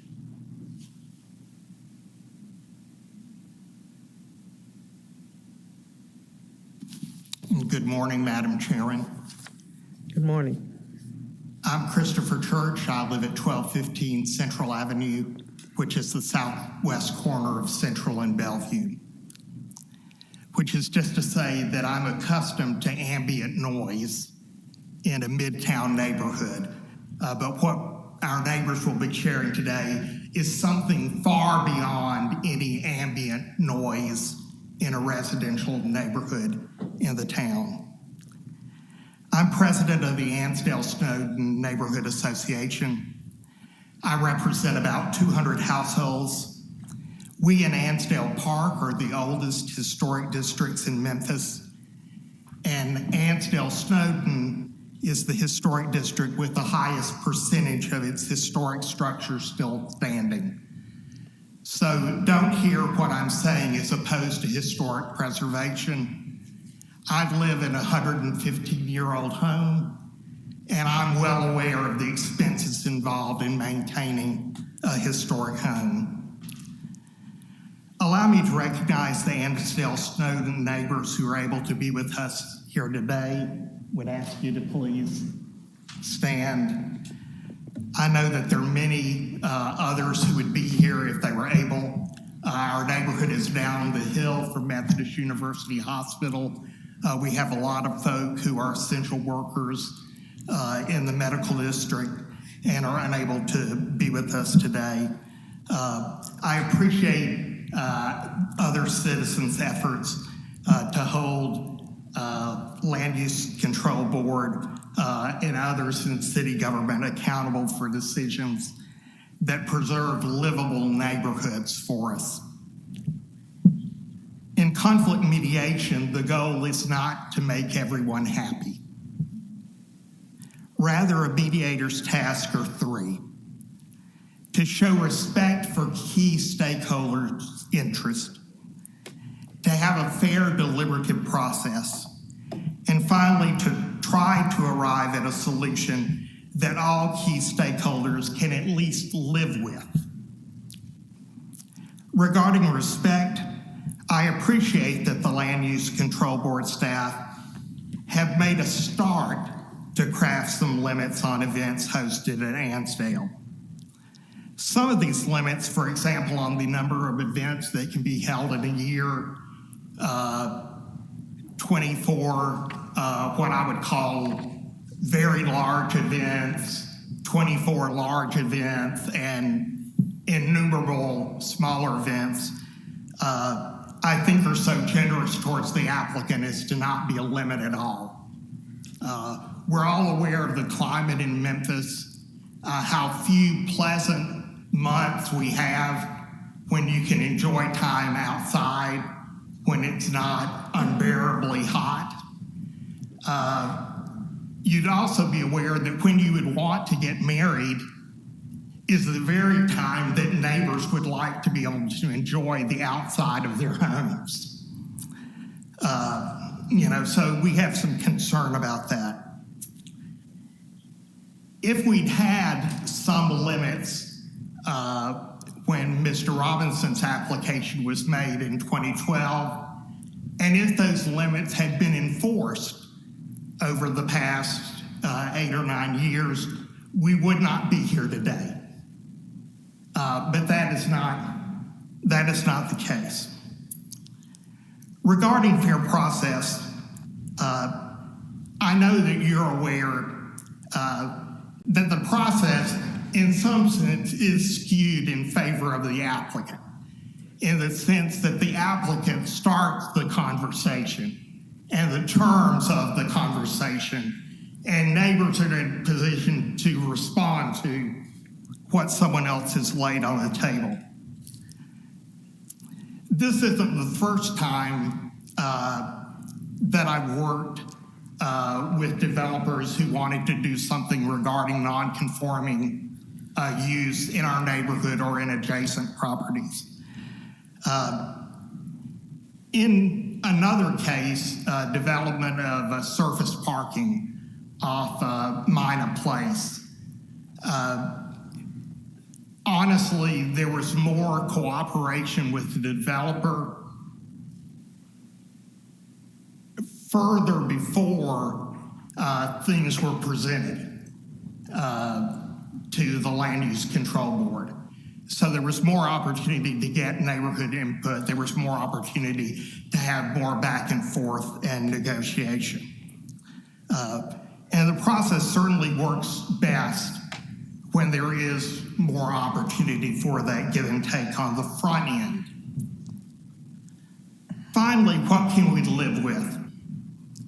And I think the problem in the answer to that is really the lack of an effective enforcement mechanism, including sanctions for violations of conditions that would be sufficient to deter future violations. Someone naive who's not aware of the past 4 years of history might think that losing a permit to be able to host events would be sufficient sanction. But it's clear that that is not the case. And I'll note that the staff report doesn't make clear what, if any, violation or repeated violation would result in the forfeiture of the privilege of hosting events at Ansdale. We know, as I've already said, that Ansdale now operates as an events venue without permit to do so, and it's done so for 4 years without any penalty that would affect their business operation. They're getting somewhere in the neighborhood of $10,000 or $12,000 per wedding. My guess is that they're grossing between $250,000 and $500,000 a year in events, which is the significant income. Mr. Church, you have about 2 minutes left, and we have 2 more speakers. Okay. So, in conclusion, certainly I appreciate that Ansdale is a beautiful relic of the antebellum past. I hope that the Land Use Control Board will recognize that our neighborhood is a living, vibrant, inclusive, engaged part of Memphis today. And it's what I'd like to see more of in Memphis in the future. Thank you. Thank you, Mr. Church. Okay, we'll have Mr. Lipinski.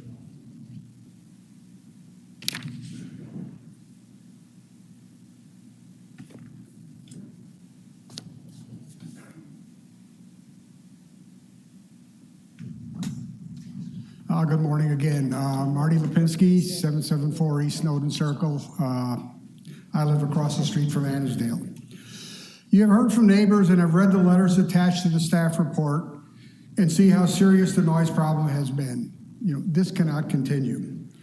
I'm a bit puzzled by the staff comments under general provisions that state, quote, the proposed development will not unduly injure or damage the use, value, and enjoyment of surrounding property, end of quote. It seems obvious that this conclusion is not supported by data. Quoting from a letter from a former resident, having to put up with that noise was a major factor in our deciding to leave Memphis. It continued. Our former home literally shook when the music played, but it inevitably caused our 4-year-old to wake up. The staff has added some conditions which we approve of. However, we believe additional conditions are necessary to ensure the problem doesn't continue. 1, events are over by 9 p.m., which is what the Levitt Shell time limit is. 2, only 20 events per year of greater than 50 persons should be allowed. This condition in the staff report allows 48 events. 48 events is basically 1 a week, or because some weeks are cold and some are too hot, some weekends there are 2 or 3 events going on right now. That's too much. The applicant should request a zoning change and become part of the Ansdale Snowden Historic District. And 4, and this is the most important, there must be a mechanism to ensure that the conditions of the PD be enforced, and that if they are not met, immediate action should be taken to correct the situation or close the venue. What is needed? We need a 911 type of number. So if the noise gets too loud, we could call somebody, receive an immediate response who has the authority, from a person who has the authority to enforce the conditions. Right now, you've heard from neighbors, we've called the police time and time again, and nothing is done. We also believe, just in adding this from the applicant's comments, we do believe that a decibel level is necessary in order to establish something that can be enforced and is not subjective. We really would like Mrs. Murphy to be successful and proceed with preserving historic Annisdale and having a successful business. However, we cannot have continued disruption to the quality of life in our historic neighborhood. The project can only advance if conditions are established to respect the neighbors. Thank you. Thank you, Mr. Lipinski. Mr. Humphreys, you only have about 1. You don't even have a minute, so. We've let you go over about a minute. Yeah, this is actually, I had a prepared statement that takes about 2 minutes, and I had a video that I wanted to show, but I will just pick out a couple of points. In 2018, at the suggestion of a former city councilman, we presented the owner with a petition signed by all residents of the 13 neighboring households that requested an end to all outdoor amplified music. All of this is to no avail. I think you're all familiar with the current environmental court situation with the current owner, the notoriously lenient environmental court, I might add. Anyway, due to delays in getting any recourse in environmental court, my wife and I, along with another neighbor, have filed a suit in Chancery Court seeking to stop all events at the mansion and declare them a public nuisance. Can we try the video? I do have a video. How long is the hopefully video? it'll work. I've got a video with audio to give some perspective of what we deal with. And this is, if that one doesn't work, if that one doesn't work, try the other one. How long is this video? 30 seconds. Okay. But it'll show you, this is shot from my front porch, and this is put some perspective. This was shot from my front porch. It's almost 10 o'clock. It's on a Sunday night, I believe June 6th of this year. I can tell you this reads about 65 decibels, and I want to point out that they will not commit to a decibel level. So who's to say what that is? Who's going to say, we're going to say that's too loud, they're going to say that's not too loud. So we're going to have decibels are going to have to be part of the equation. And many of the events are louder than this. Okay, thank you. All right, do you have any questions of the opposition at this time? Any questions? We're ready for your 3-minute rebuttal, applicant. Thank you. And I mean, I'd also say thanks to everyone's, input to here, because I mean, this is what we're doing to understand what we need to do to potentially make this work, right? And I'm glad that I've had the opportunity to meet each of you all that spoke before today. So, I think that there are a few things that I want to hit on. I think the lawnmower being asked to stop, we chatted about that at Memphis Heritage a week or so ago. I think we want to be good people. I think that we are dealing with a lot of things that are happening because of a person and a management style, and that is not us. That also, I understand that that's hard to. That's just me saying that, right? So I also get it in that way, but I do want to say it. I think, Chris, your comment on more opportunity for neighborhood input earlier on, completely agree, absolutely agree. So once we became aware of this property, we're negotiating the contract. That is when I emailed Chip. He gave me, I think, Chris, your number and Mike Todd's number, and I made those calls right. So I completely agree with you, and we did it as soon as we understood that this was a lot bigger than we understood it to be.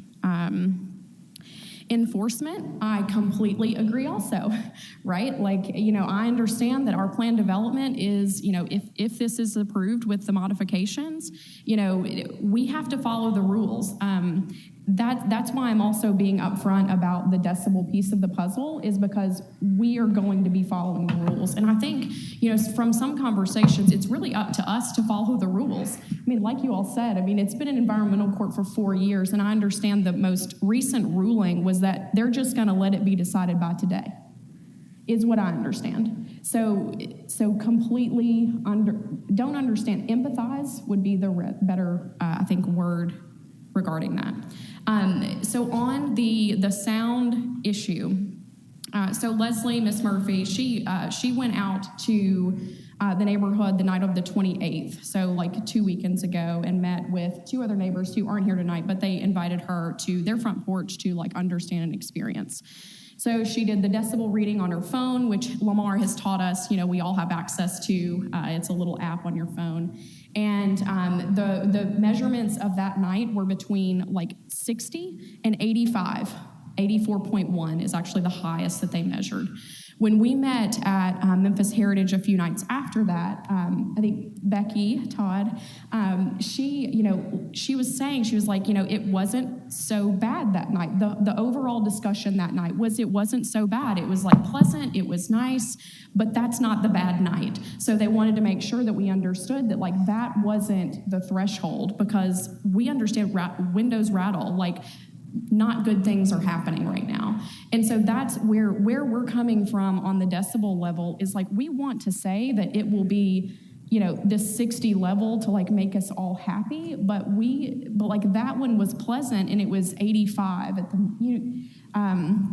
and so that's why I'm asking for a modification on that outline condition, is just because it's something we can't commit to and we want to be good neighbors. So I'll stop there responding if there are any questions. Thank you. Thanks. Are there any questions from the board members? Yes.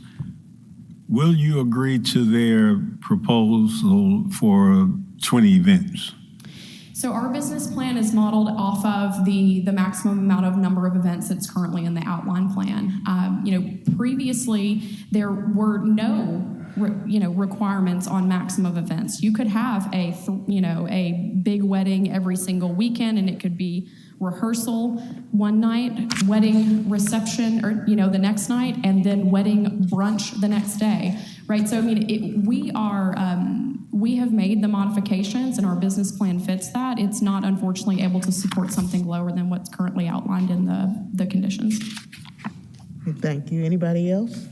Do you all have a time for outdoor events that you'll cut off, like a cutoff time for outdoor events? Yeah, and so what we have proposed, or not, no, what we have agreed upon as a modification to the outline conditions is that all weeknight there will not be any amplified music after 9 p.m. on weeknights, and then 10 p.m. on weekends. So that would be your Friday and Saturday night, right? Your Sunday kind of thing is that you're cut off at the 9 p.m. date. So yes, and that was a reduction in the previous outline. The previous plan development, had caps at 10 p.m. weeknights and 11 p.m. weekends, which again wasn't enforced, so it was even more of an issue than it was with the conditions, right? Thank you. Anybody else? I do have a quick question. On this sound blanket, that's never been used before, correct? No, ma'am. I understand that there has not been much of anything that has done, and I'm kind of looking to the team here. I understand that there's not really much of anything that the current owner has done to minimize sound, except for like turning the bands toward the house, I believe is like the one thing that's been done over the last 7 or 8 years. Well, did Maestro tell you how many decibels that would bring it down to the people on the other side of the sound? Yeah, so the sound blanketing, and Marty maybe has a little bit more, because I'm not the expert in this, but so what he let us know is that it would reduce the decibel level by, I think it was 10 decibel points, and I'm looking at Marty because he knows a little bit more about decibels as an engineer than I do, but that would be, it's like a 50% reduction in sound, but decibels are not like, thank you. My apologies. It's non-linear, so it has more exponential kind of impact. So a reduction of 10 decibels would be a major improvement of what I understand. Okay, thank you. Thank you.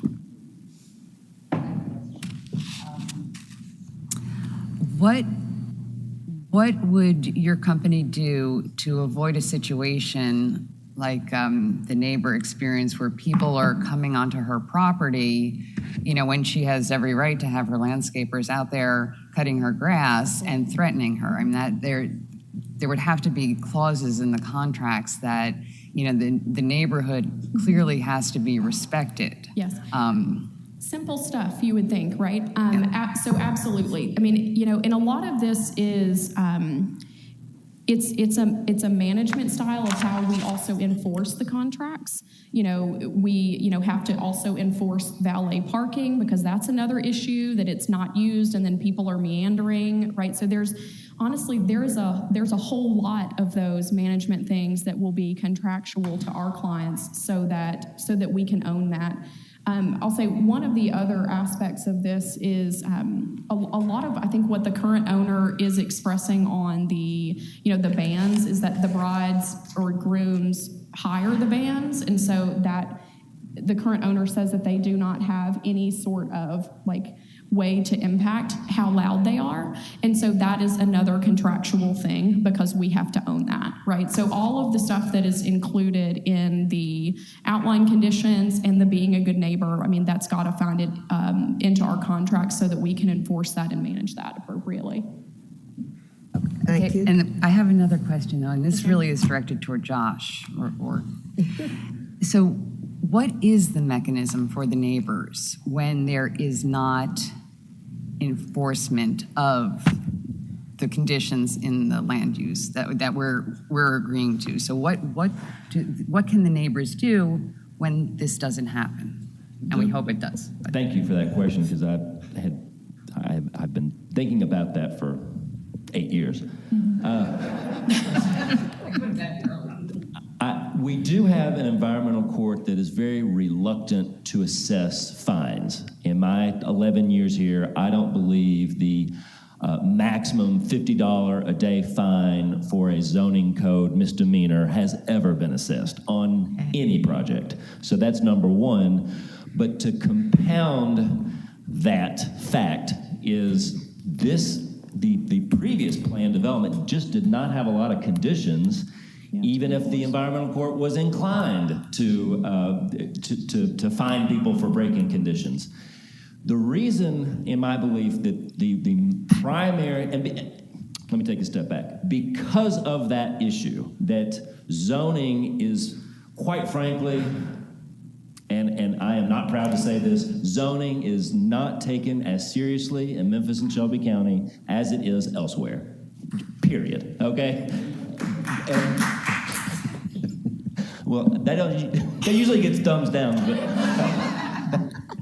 because of that, I think what the city council and the county commission put inside this code many decades ago was for plan developments and special use permits, specifically those two tools, if there are conditions being violated, a sitting city council member can sponsor a revocation resolution. The only time I believe we've done that in my tenure has been related to the Rail Garden project at Cooper and Central. And I don't think there was a sponsor on the city council on this case to revoke the PD, because this PD was technically never properly recorded. So that would be the primary tool. Number one, have conditions that can be enforced and can be assessed fines if they're not being met, but also have conditions in the PD, so if a sponsor, a city councilman, or DPD could sponsor such a revocation resolution, we could take that to city council and say specifically, these are the conditions being broken. So I think that having conditions like the present PD gets us in a much better place than we were and have been on this project for the last several years. Any further questions? Yes. To Josh, for my own edification, why are we requiring them to have someone live on the site? That condition was generated primarily related to the bed and breakfast proposal, number one, and number two, the current situation is you have the owner and his or her employees in a faraway place during the events. And so the event itself is managed by a event manager who is just managing that event and may never manage another event at the location ever again, right?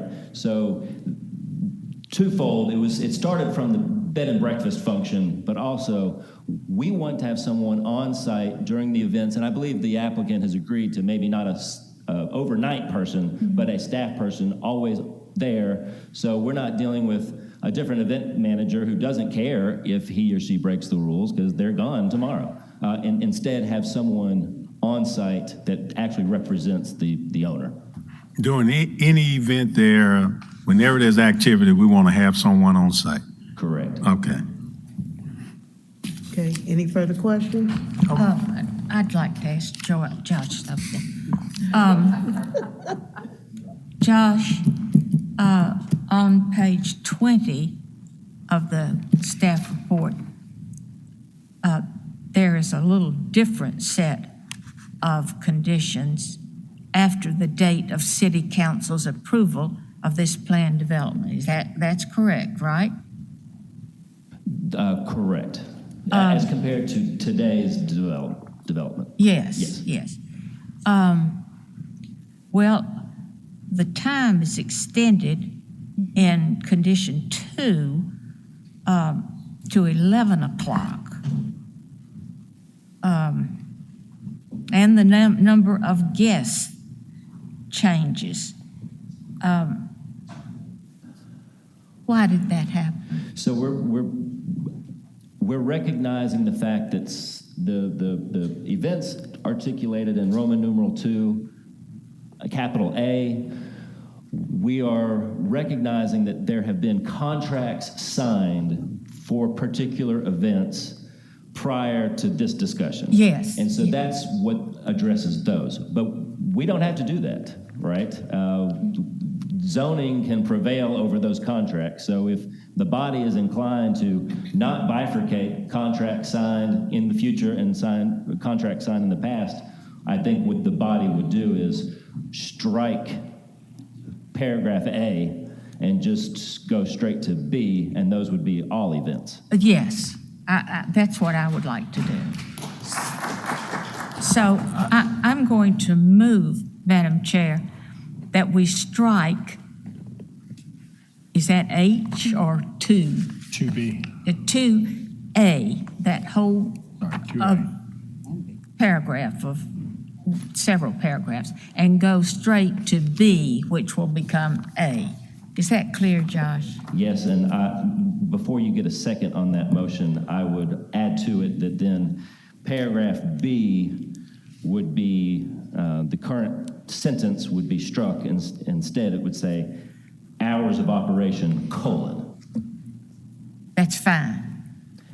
Director Whitehead, would it be appropriate if I could have a chance to respond to that modification, just to give a little context to that? Well, since a motion has not been properly made and seconded, we're still in the public hearing process. Okay, thank you very much. So to give a little bit of context to that, so the current contract on the purchase of the property is that the contracts that are through December 2022 that are already in place, that we would be assuming those contracts. Those contracts are what are around the parameters that are outlined in exactly what you have proposed to strike. So I would ask on that, those contracts are what the financing is based on in order to purchase the property, right? So it's all kind of part of one of the same. It's linked in that way, if that makes sense. And so, I am not sure if the contract and the purchase could continue if that item was struck, because that would be a void of all of the contracts that are in place already. How many are in place? So there, I actually don't have that number here with me. I will also say that there is a non-disclosure agreement on the kind of specifics of some of the numbers on the contract. So even if I did have that, I don't think that I would be able to voice that today, to be honest. I think it's strange that these contracts are in place, but they don't really include the conclusions of the Land Use Control Board. Different country. I tend to agree with you. I think it's also weird that the functions and the events have been taking place for how many years with no authority to do so. This is a tough spot, right? So we see that this thing could be great, and there's a lot of hairiness around it. And so this is the way that we are able to get there financially, to close this deal and to get to where we want to be and how we want to function with these events. And so that's why that piece is in there. I think your contract might need to be changed somewhat. I would like it to reflect what the board decides today. I understand completely your perspective. And if that is what the board decides as an amendment to the outline plan conditions, we will try to make this happen and still be able to purchase the property. If not, it is what it is. Well, I would move that, Josh, would you help me with the language here, that we take out 2A through 3 and go directly to B, which will become A. Is that okay? That was, your motion is what we previously discussed. Yes. Well, I would make that motion, Madam Chair. Second. Excuse me. Okay, that motion to amend has been seconded. We have some discussion here. I had a question about it before we vote. So, just so I understand, I know nothing about these contracts, but are they written with specific times that the music would end, even though that has not been at all enforced? Mm-hmm. So then the neighbors would have to live with this for more than a year. So that Is that a question? Well, and Could I does respond to it if that's does okay? changing the hour of the music ending null and void the contracts? I don't. So that's why. Do we know that that's in the contract? And does that by us changing that, does that null the contracts?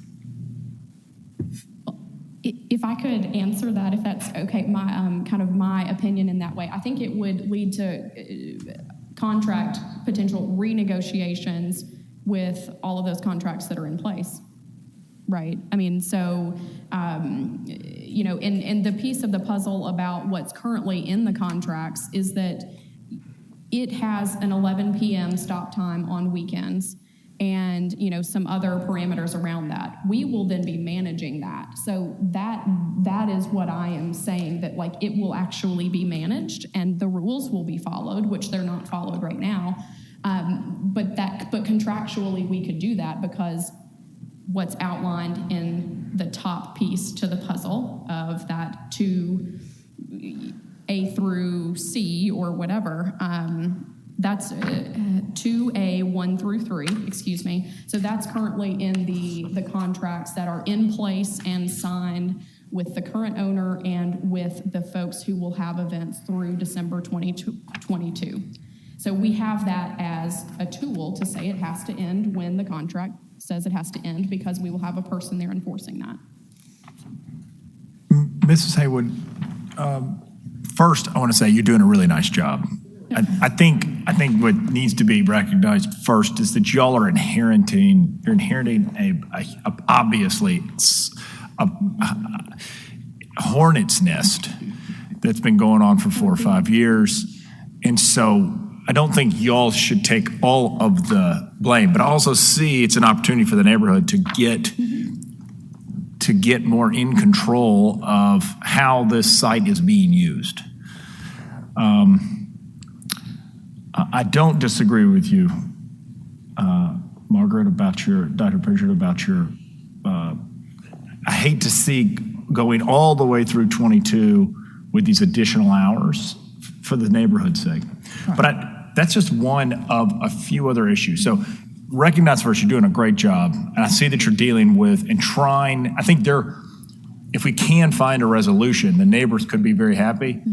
And Ms. Murphy could be very happy long-term. So could you summarize for the board the differences that the applicant currently has and that the enforcement that the neighborhood currently wants? So beyond the hours, we know that there's some discrepancy in the hours. What are some of the other issues that the neighborhood still would like to see changed that y'all have been unwilling to bend on for whatever reason? And I understand that a lot of your financing might be based on future income, right? Which is by right. That's good to have and to know that's coming. I'm going to get through it as best as I can. Sure. I'm tracking through and also thinking through what folks have brought to the table. So the things is that I think having someone living there on site was maybe a neighborhood concern, not necessarily part of the bed and breakfast piece, but I think that was a desire. But I'm seeing no's, so maybe that's not a big pain point, because obviously that's a thing we're saying, no, we can't do that. The noise pollution is the main piece of the puzzle. In my opinion, I think that, what we have been trying to do is try to put some sort of hard parameter on it, because in my mind, there should be able to be a hard parameter. What we have learned with talking with the people who know more about sound than we do is that it's not that simple. So to me, that is, and I saw a lot of heads nodding, so to me, that's, I would say the number one piece is about noise. Other things I can think through. So Mr. Lusk brought to our attention that he really did want us to think through, becoming redoing the line of the Ansdale-Snowden Historic Association to include this property.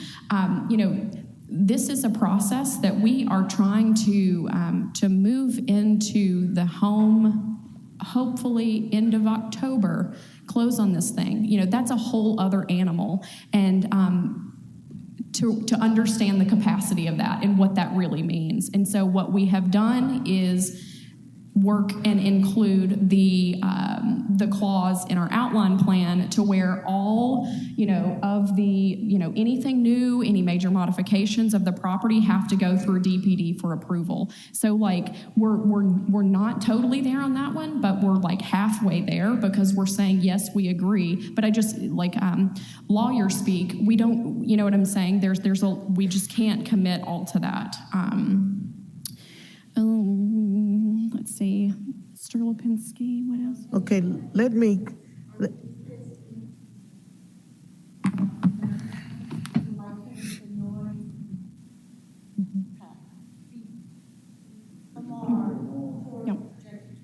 Yeah, what the Todds were just mentioning, I don't know if everybody was able to hear them, but what they were saying is that, and as I mentioned on the site plan, is that a lot of the music is happening in the rear yard of the home, and that is in closer proximity to the front yard of the home. And so that's not something that we are able to commit to doing, because we have not ran events here yet. We don't know, but that's one of the pieces to the puzzle that we will be looking at to figure out how to make all of this work, right? I mean, so when we go to implementation, it might look totally different. We don't know. We don't own it. We're trying our best to get there. If it makes sense. Thank you, Mr. Let me call for the question here, because we've kind of gotten off base a little. Mm-hmm. We were still in the questioning portion. We had not closed the public portion of the meeting yet. But in this questioning portion, we have a motion on the floor. Mm-hmm. And this motion to amend had not been, it had been seconded, but it hadn't been voted on. So where are we, Mr. Whitehead, in the scheme of things? Well, until and unless a motion is actually voted upon, we're still in the Q&A. portion. And we have a motion to strike condition 2A and to rephrase the beginning of 2B. And we have a second, and we're still under discussion. So we're in proper order until we come to a vote on that motion. Okay, so are we ready to vote on this? And we're voting only on the amendment. Then we're going to close the portion of the meeting and vote on it as amended or as not, or what? That is exactly correct, with one exception. You don't have to take a vote on the amendment. You can ask the body if there's any objections to incorporating that amendment into the main motion. And if there are none, is there any objection? It's more of a question. And this, this is where I love legal advice because, the question is, do we enforce this motion, which may nullify all the contracts, and that may put the whole sale in jeopardy? So it's like weighing which is worse, to have this property continue under very poor management and have no control over it, or do we not put that amendment in, allow the property to move forward and close to get some control over what is going on there? And it does leave the neighborhood open for another year plus under the noise, but at least there would be some effort to mitigate what seems to be a huge problem. So I almost want legal advice on that. I don't know what the best thing to do is. My feeling on it is to just let them roll the dice and not let the neighborhood live with it. That there'll be enough demand to have parties there. They'll have to change their contracts. I don't disagree with Dr. Pritchard about not letting the neighborhood go through the rest of 22. So. And Ms. O'Connell, let me add on to Mr. Brown's response. The way I heard your question is more just kind of, these are the things we have to weigh. But I will tell you this, since the environmental court, I think, really seeks out direction from the Land Use Control Board, the City Council, the Board of Adjustment. If the contracts necessitate the failure of this sales contract, and we go back to the existing owner, I think that we could easily justify a Division of Planning and Development initiated revocation resolution, and that would give the environmental court, if the rejection of this case or the conditional approval of this case wasn't enough, we could then take that step further to give the environmental court some clear direction from, in this case, the legislative body of the city. Okay, does anybody want to object to Dr. Pritchard's motion? Okay, hearing none, we're going to close the public portion of the meeting and then go on to the vote. Yes, and for clarification, I think, Dr. Pritchard, your motion was to approve the project as currently conditioned with the exception that we articulated. Yes. So that's all one main motion, Yes. Dr. Toles. Mr. Toles seconded. There's no objection, so now the public hearing is closed. Yes. Okay, the public hearing is now closed. Dr. Pritchard. Move to... I feel sort of strange. The motion has been made and seconded, so we're ready for discussion on the whole thing. I think so. Want to adjust the caretaker? That was also in there. That is in these conditions, and I think we need to leave it in there. Yes, ma'am. You're saying that they're required to have somebody living on site? I certainly think that might help to have someone who will go to the person in charge. Do you realize it's 11:30 and your time is up, or something of that nature? But now they said they were going to have somebody there at each event that would at the events, because when it's closed and there's nobody there, that's a whole horse of another color. So they said they were going to have somebody that represented the owner at each event. Would that not take care of that? Well, I don't think that would work very well. Well, I hope we remove that requirement of having someone to stay there, live there 24/7. And, I'd hate to see this whole thing killed because of that one thing. I mean, if they're willing to have someone on site during all activities, that satisfies what we're trying to accomplish.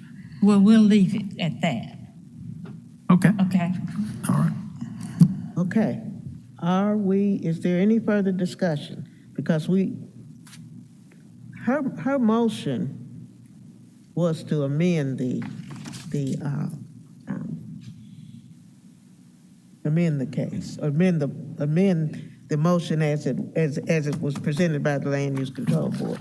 Right. So now we are in the voting stage. We're ready for a vote, but I want to ask Mr. Thomas if he would, I think he was going down the road of making a motion to amend 1E. I think there will be an objection, but 1E to strike the existing language and replace it with a staff member shall be on site during the duration of all events, period. Yes. That would be fine. And yes. So now, Madam Chair, we need a second on that motion. Well, before we make a second on that, could we just add, though, for the time being, until it becomes an Airbnb? If it becomes an Airbnb, then I do think somebody should spend the night there. But until they do it, while they're just doing events, I don't think it's necessary, since they'll have their own coordinator. But if they do go to an Airbnb, I would like to have somebody there overnight at that point. And she seems to be agreeing. Okay, is there an objection to that motion? And Mr. Thomas, you accept that? I accept that as a friendly amendment to mine. Yes. Okay. Now we need a second. Second. Thank you. Okay, is there any further discussion? Is there any further discussion? Hearing none, I assume we're ready to vote. All in favor, say aye. Aye. Those opposed? Motion carries. Thank you very much. Dr. Pritchard, next item on the agenda, which is number 16. Praise the Lord. Thank you all very much. And All right. The other thing that I proposed was about the max decibel level that we would need stricken from the discussion. So I just want to say that as I'm leaving.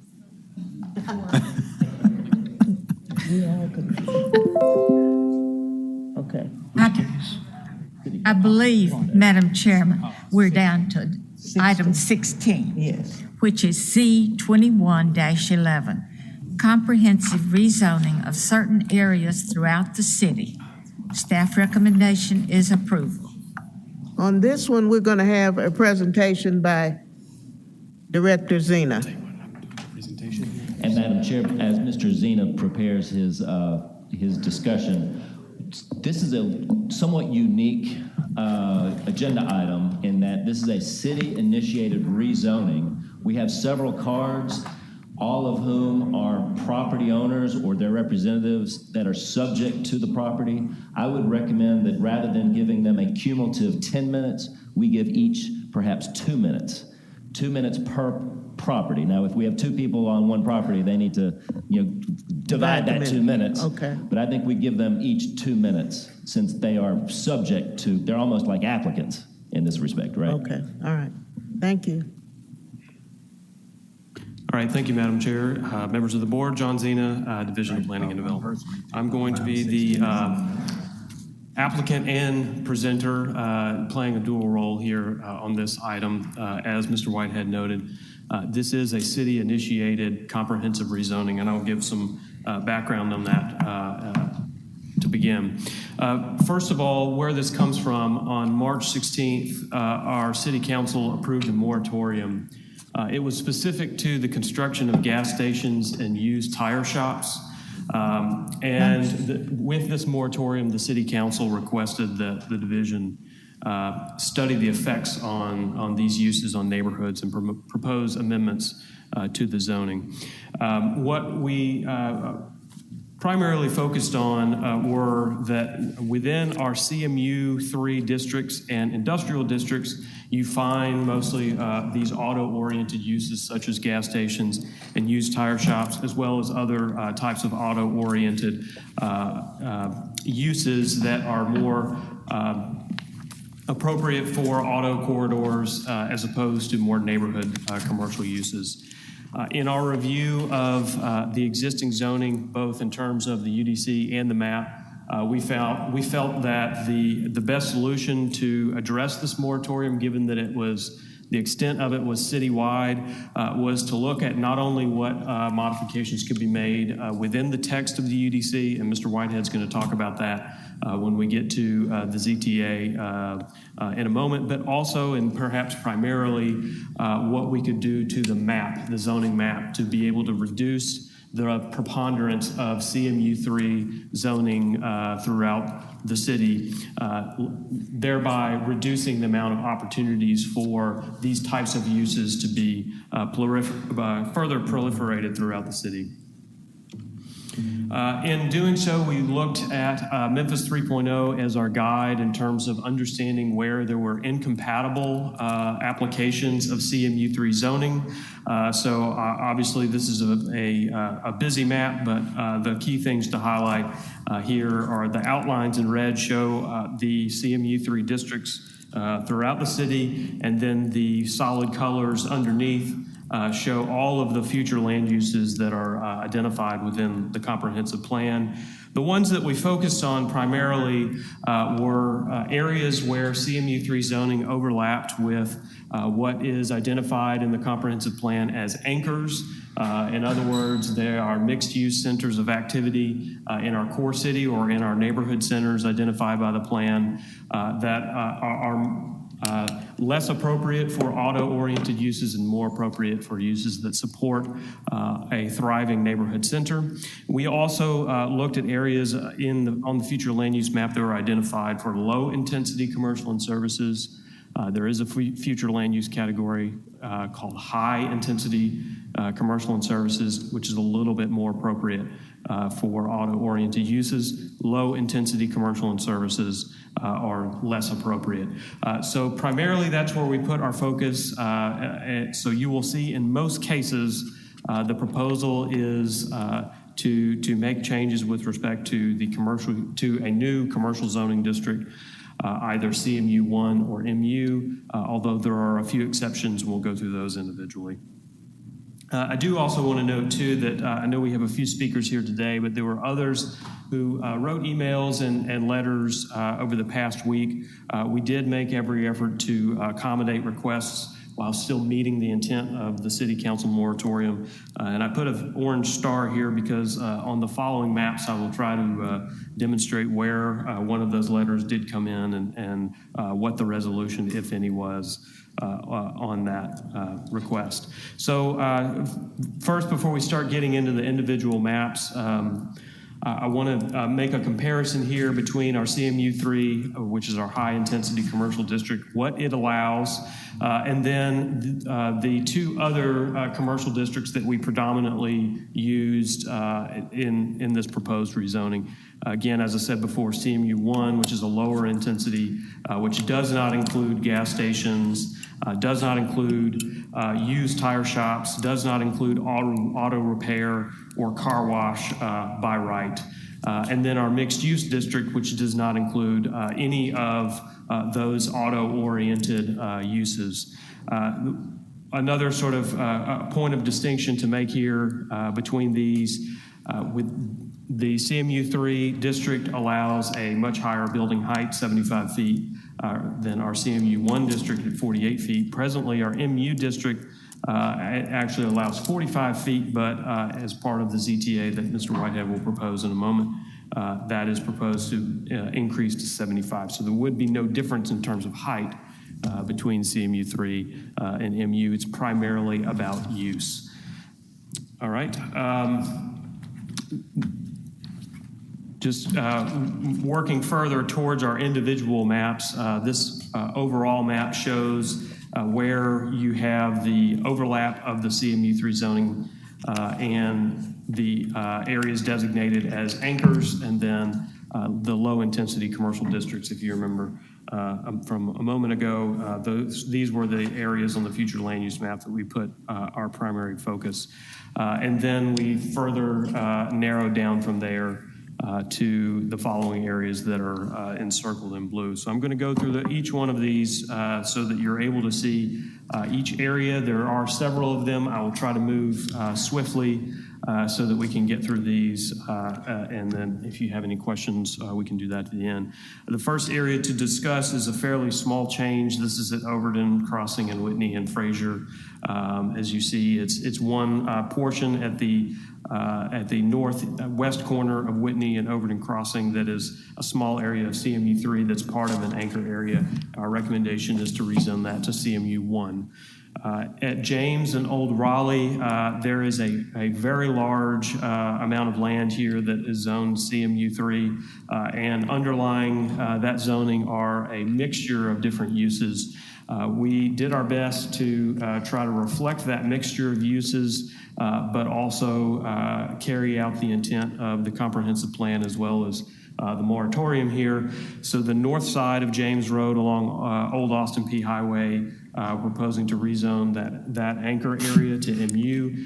The remainder of these commercial and mix of uses south of James Road, and then a little bit you see to the north there, we recommend to rezone to CMU1. There is some existing multifamily residential along either side of New Raleigh-LaGrange Road that is also zoned CMU3 today, and our recommendation is to rezone that to RU3 so that it's more compatible with the existing use. The next area is along Jackson Avenue, and this is either side of I-240. You have two different anchor areas here identified for the Smoky City and Klondike neighborhoods.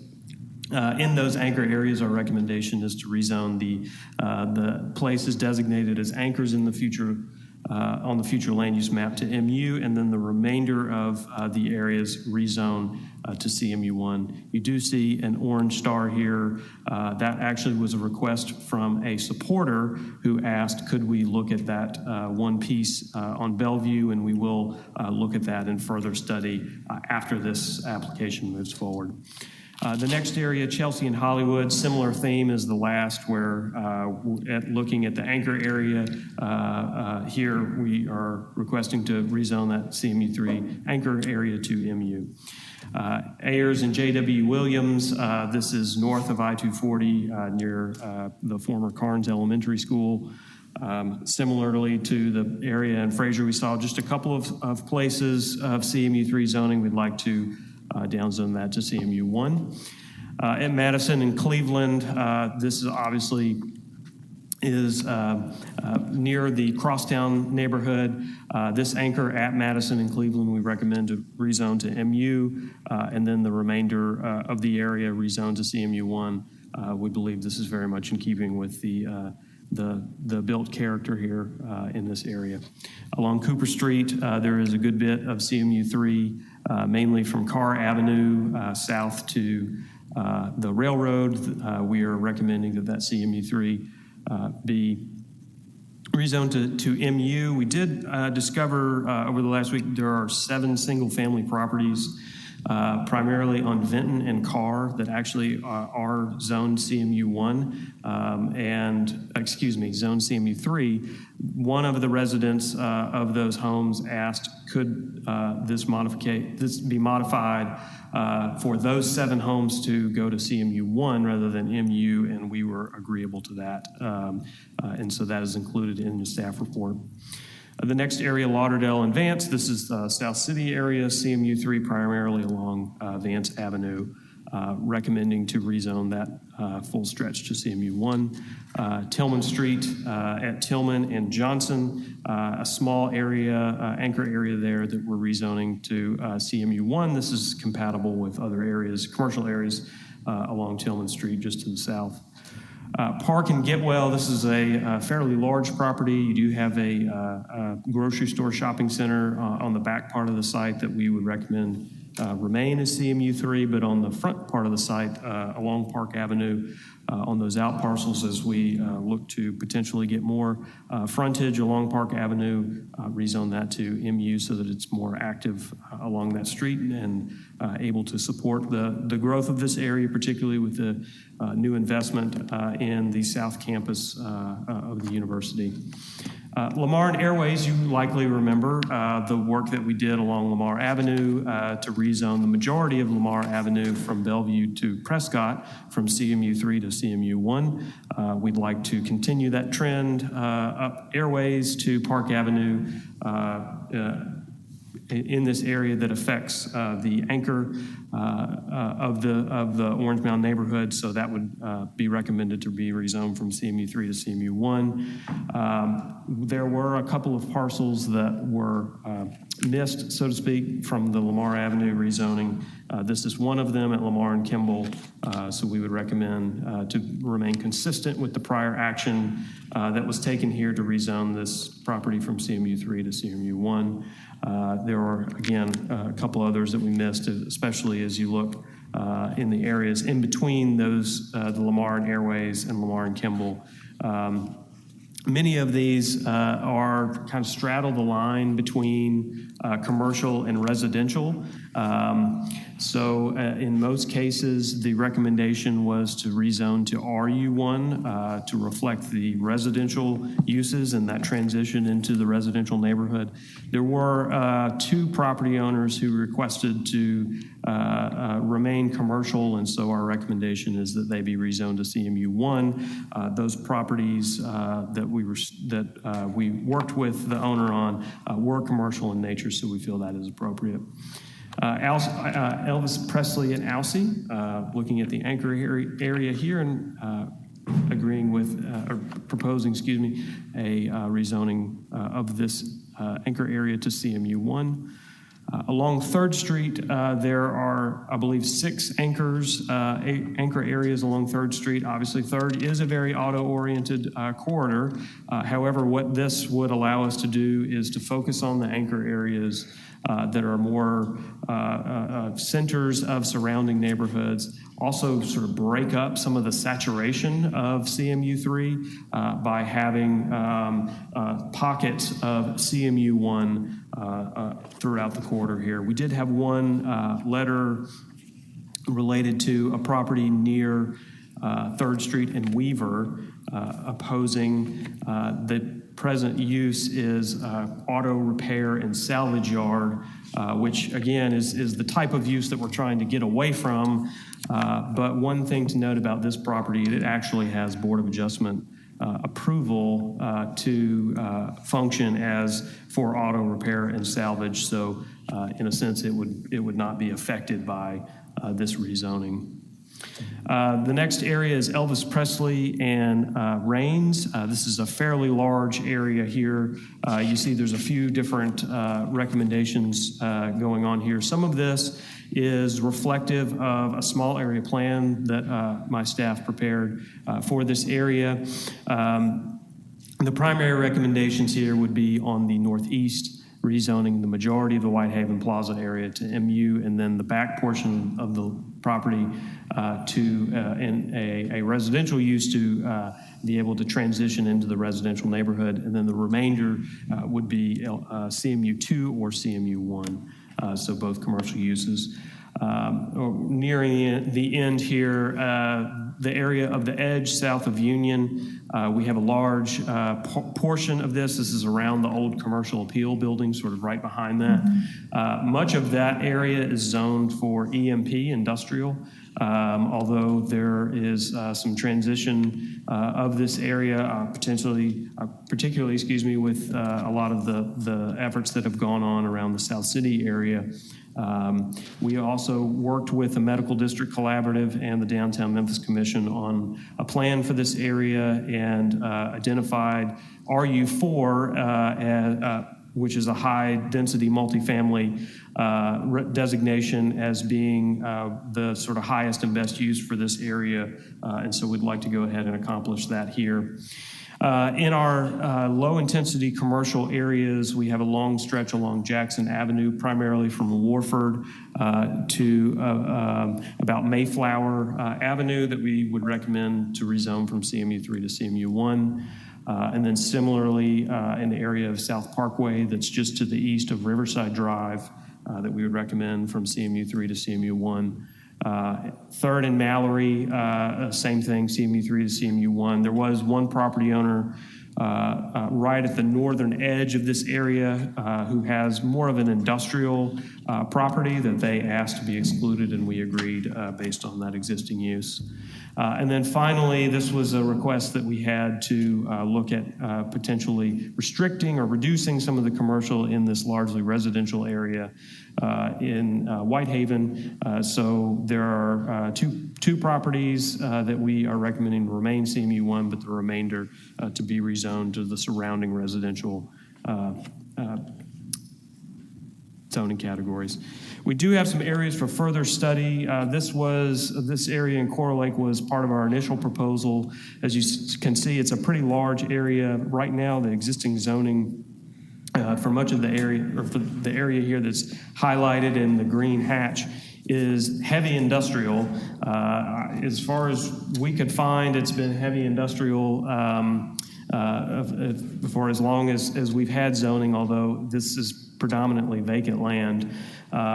There are a number of residential properties nearby, so our recommendation was initially to rezone this to R6 residential. We did have a couple of letters, one from a large property owner, one from a small property owner, questioning this. We'd like to just move this to further study so we have a little bit more time to work with those property owners, but also to ensure that this is the right direction for the area, especially given the big difference between the two districts that we're moving from. This isn't an example of, one commercial district to another. This is obviously going from arguably our most intense district, heavy industrial, to one of our least intense. So we'd like a little bit more time with that. So that would not be included in this proposal. Same with Overton Square, where we had a property owner who was concerned about how this would affect some of the ongoing work there. Same with Broad Avenue. So we'd like a little bit more time on those. And then finally, a few more that we would like to consider bringing back at a later date. An area around Trinity and Germantown, where we have a confluence of different districts here, including heavy industrial employment, particularly employment right along Germantown Parkway. We think that there's a better option for this area.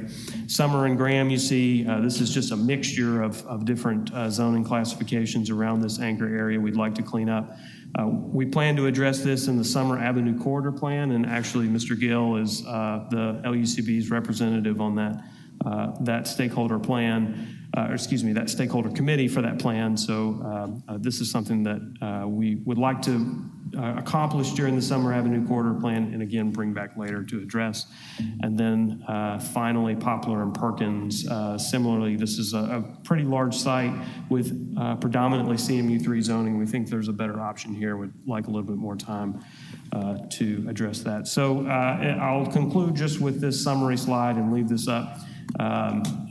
I know that this is a number of different areas here that we're trying to address, but again, I'll just conclude that obviously we're looking to do this to further the moratorium that the City Council put in place back in March to be able to create a long-term solution to this issue of the proliferation of a lot of these auto-oriented uses, but also doing that in a way that ensures that we do leave CMU3 in place in places where it is appropriate throughout our city, but also we're able to transition predominantly neighborhood or urban center type areas within our community, particularly those identified in the comprehensive plan, to be more context sensitive to the surrounding areas through these changes.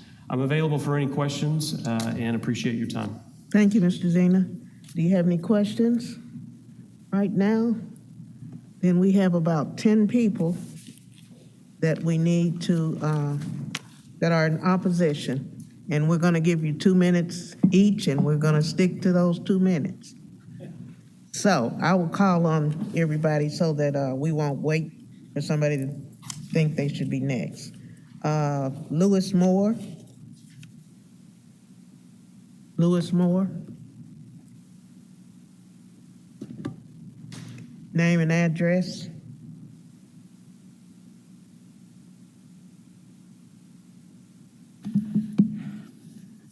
Good morning. Name and address 2825 West Hickory Bluff, Memphis, Tennessee. Concerned about the property as responding to the letter and rezoning to 280 Center Place, but I see that it's not on the summary and not on the list. So at this time, we do not have any opposition or any matter in this state. Thank you. Okay, thank you. Jean Cummings. Pardon? Same thing? Okay.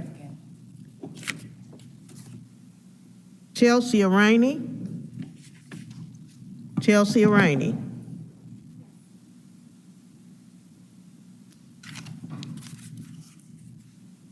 Hi, my name is Chelsea Rainey.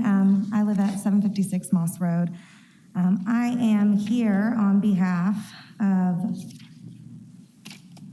my client who actually owns the property at 2915 Austin P. It's a Citgo that's been there for 40 years. We are asking to modify this rezoning plan to exclude his property from being rezoned. It should remain a CMU3. He is grandfathered in, we are aware, as a pre-existing business. He's been there for 40 years. However, because he runs a Citgo, it's a national brand, and they have regular updates and remodels which would disqualify his grandfather status. He is currently in the process of remodeling. However, the contractors aren't able to start until December because of the shortages on lumber and sheet metal. He's already entered into these contracts and would potentially lose hundreds of thousands of dollars if his business was rezoned. And there will be inevitable future upgrades for Citgo as well. So even if the remodeling that he's doing now would be grandfathered in, he's going to have to remodel in the future as well. If you'll notice on the map for the rezoning, his business is the only one on that block. It's not even in the same area as the rest of the businesses. I don't know if y'all can pull that up.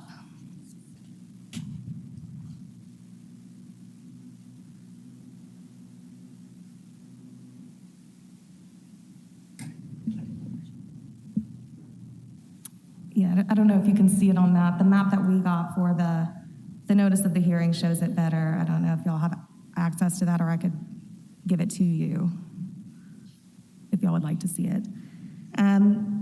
But right now, the upgrades that that he's required to do under contract with Citgo for his business are just to implement environmentally friendly fuel alternatives. So it would actually probably increase the image of the neighborhood if it was allowed to remain in the zone that it is in.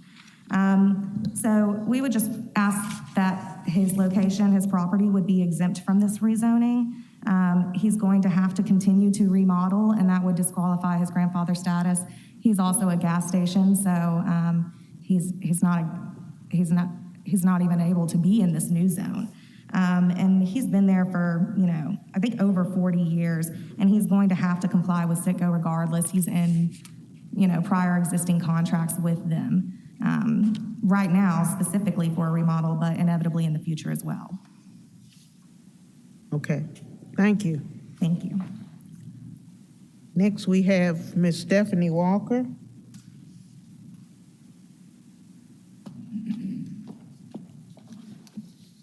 Name and address. Stephanie Walker, 786 North McNeil Street. I'm here concerning the, not just the overall portion, but the portion that involves Ayers Street until Garland I think this comprehensive is just too large for us to consider this in one thing. I'm looking at the conclusion. Would you put your conclusion that was listed about more walkable space? I think that we need to, I think like Mr. Whitehead kind of pointed out, we may need to look at some type of revocation regarding this, because we need report cards on those things that are already done. We're talking about doing things along Jackson Avenue, according to zoning, that would also widen the streets, do this and that, to be just like Cleveland and Watkins, which has caused nothing but road rage. People cannot get in and out of the streets because you've got the Matter bus going in the same lane that all the traffic is. We've got trucks coming back and forth around. We've got people zooming folks off the road. And this proposal to do this down Jackson Avenue is absolutely, I don't want to use the wrong word, so I'll skip over that. But anyway, I'd ask for you to look at this again and to break it down more into workable areas. We're all here for different reasons and in different areas all over the city. And on his conclusion, I think you said something about this would be more walkable area. And I mean, the gas stations and the tire shops that we're talking about, those kind of things that code enforcement can get involved with. I don't think it's something that would make us want to rezone an area to make it more walkable. So, and I understand that because of how comprehensive this is, you can't really focus down on one or on the individual anchors that we're calling this, that we do need to focus more on the anchors specifically and not try to treat this as just a general comprehensive plan. We need a report card on those things that have already been done and not continue down the same rabbit hole, because we can see from things that are done that what they're planning to do now is not going to work for us, and it just creates a lot of road rage. And down Watkins, the environment, there are cars idling, we're waiting on the bus, we're waiting on other cars, we've been forced off the road because it's just one lane. And I just don't see Jackson Avenue from Ayers to Garland to be susceptible for that. And I appreciate all that you do, but I believe that this is just too much to have one rubber stamp on. Thank you. Thank you.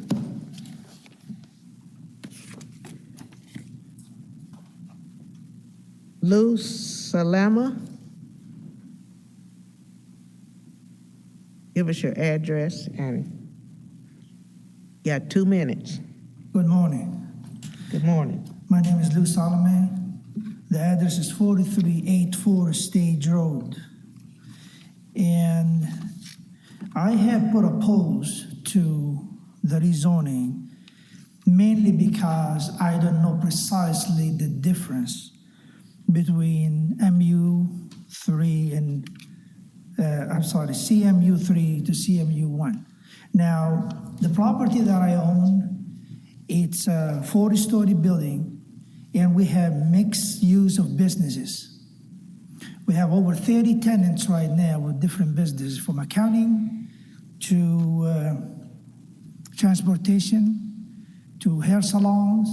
So I'm over here to make sure I'm clear that this is not going to affect what we're trying to do with the existing businesses that's already there. So maybe he could get with staff and. Right, at the end of all the testimony, we're going to try to go point by point. Okay. But before we let Mr. Salome leave the podium, what was the address or the general intersection of the property that you're concerned about? 4384 Stage Road. 4384. Oh, thank you. Okay, thank you. Appreciate it. Carl Bond.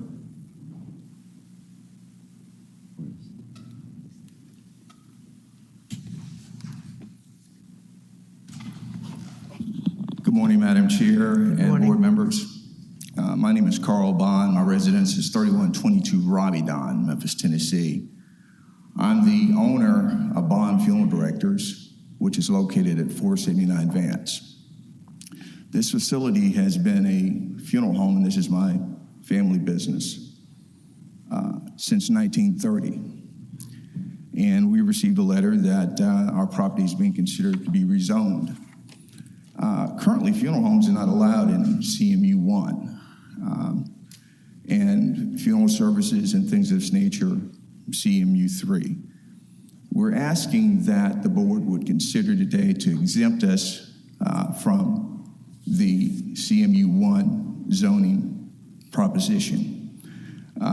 We feel that this would possibly hinder us in the future for the use that we might use our facility. And we would appreciate it if you would consider that today in your vote to exclude 479 Vance. This has been a funeral home for 91 years, formerly S.W. Qualls. It's a staple of the community. We'd appreciate your consideration on that. Thank you so much. Thank you. Rick Smith.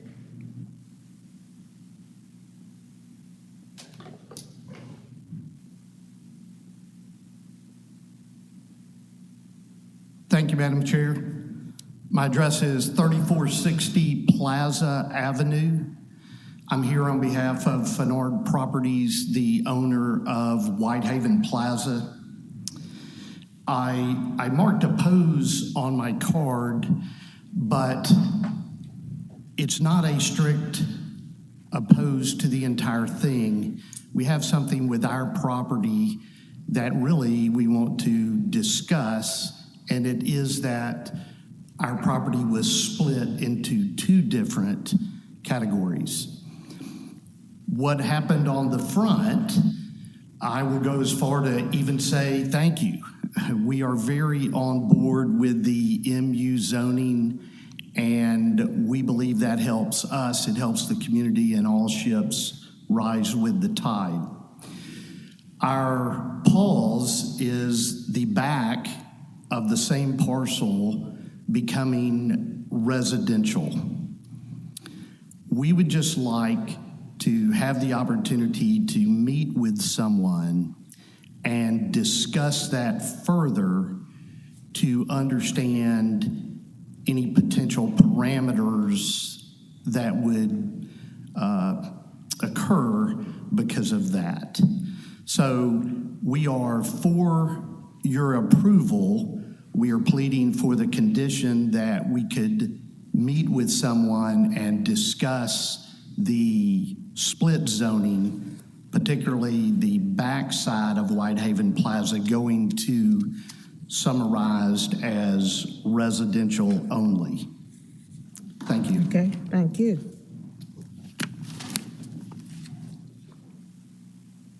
Marco Williams and General Williams, are you both at the same address? It's two different people?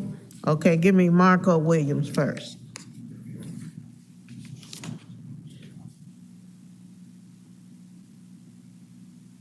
I'm Marco Williams, 5035 South 3rd Street. Okay, go ahead. I'm in opposition for this because my property has been auto-related for, I think it go back at least 80 years. And to change it now, it would seem unnecessary. And I didn't actually see the map of that area on there, but from what they sent me, it's only like 7 properties right in their vicinity that they're doing. And I don't see the purpose for any of them to be down zone because they're mostly vacant. Of the 7, 5 of them are vacant. And that's pretty much where my opposition comes from. Okay. And I was hoping that maybe my property could be excluded. If not, and I spoke with the other owners in that vicinity. I wasn't aware that it was such a large project. And they also agreed with me, but in the time frame that they gave us, we didn't have time to come together to get them to all come down here, but I had to at least come do my part. Okay, thank you. General Williams?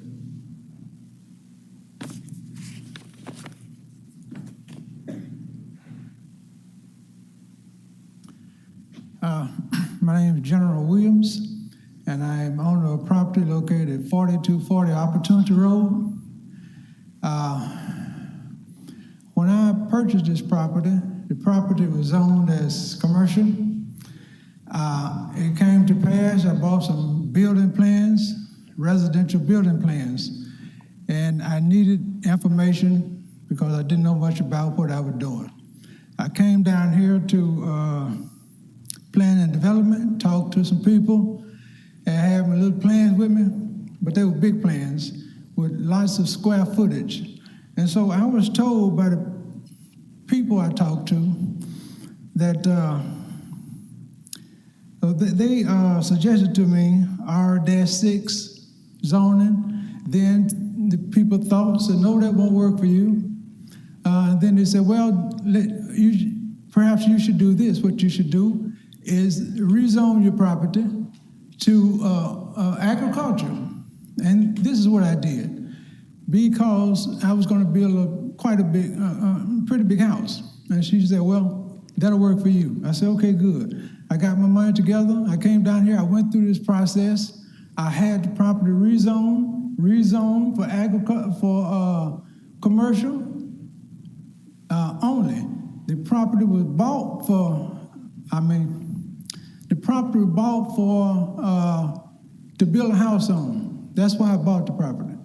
It was bought for residential use, and residential use only. The property is located far west, on Opportunity Road, off Range Road, just a stone's throw from Swinney Road, which is the last road you could get to going west on Range Road. There's no tire shops out there. There's no gas stations. You won't even find a horse and buggy out there. And so,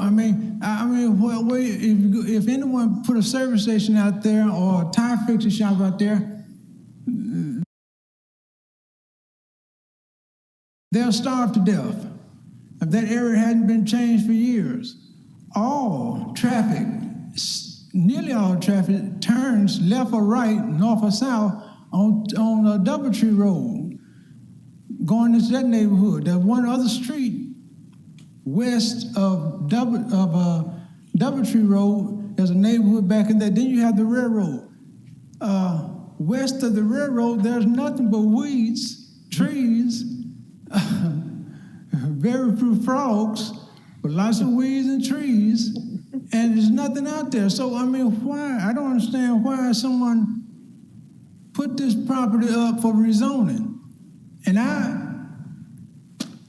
paid my money for this property to build a house on it. I bought this property to build a house on it. Is that not what we're concerned about here? Residential building, things staying in the residential community. Well, that's why I bought this property to build a house on. I'm a little slow, I'm an old man, but the dream's the same. I need my property, which I paid for already, went through this already.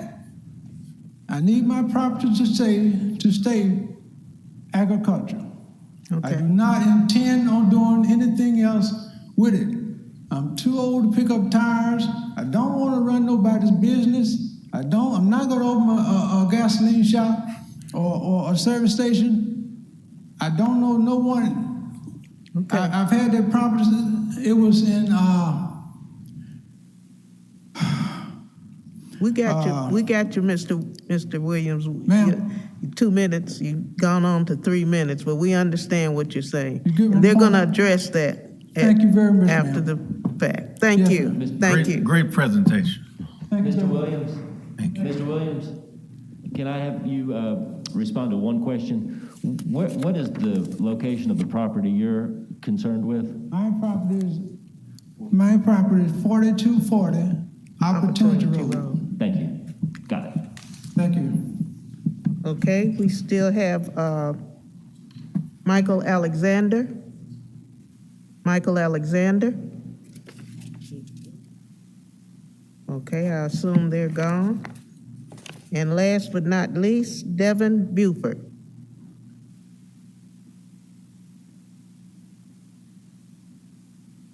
Name and address. Thank you so much, Madam Chair and the rest of the board. Devin Buford. I live at 649 Florida Street in South Junction Apartments, 305. The property that I have in question is 633 South Cleveland. It might have been in the Lamar corridor, not sure. I will say first, the gentleman did a great job on the presentation. For as many properties it seems like it affects, it was very concise and well put together. I would like to ask that 633 South Cleveland be excluded from the vote. It is commercial right now. I do plan on going residential, just like the gentleman mentioned in the presentation, so I'm not opposed to that. I just believe the CMU 1 may restrict me for what I'm trying to do with the property. I may want to put 2 townhouses on it instead of 1. So I'd just like a little bit more time to discuss that with the planning folks. And then also, just to add a second point, I would also concur with the other lady.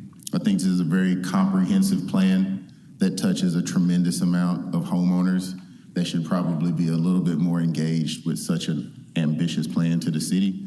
But as long, again, 633 South Cleveland, I request to be excluded for further discussion, but just wanted to note that comment as well. Thank you so much. Okay, we will now have another presentation by Mr. Zena. All right, thank you, and thank you everyone for coming to voice your concerns. I'm going to address a couple of these, and I'm going to tag team it with Mr. Whitehead, who is going to address a few more. Mr. Buford, just to respond to yours, the area of 633 South Cleveland to the board was the area that was part of the original Lamar corridor rezoning, and so I believe that Mr. Buford's property is probably one of those that should have been originally included, but unfortunately was not.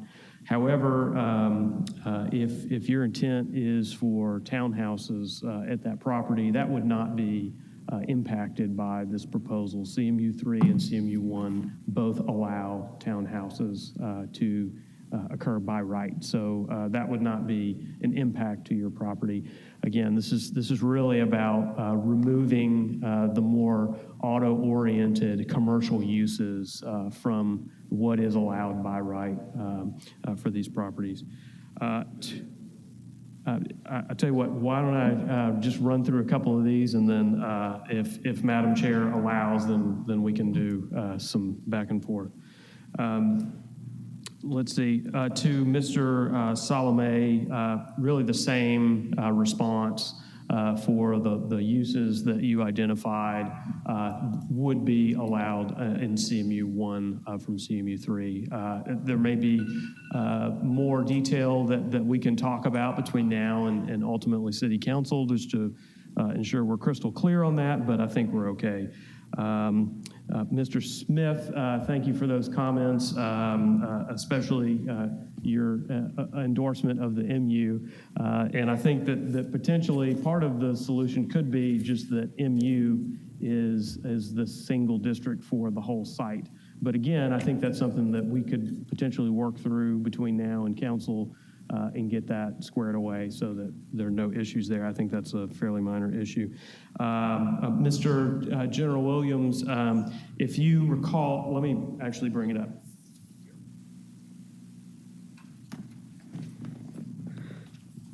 If you recall, there were a few areas I noted that we wanted to take a little bit more time to look at.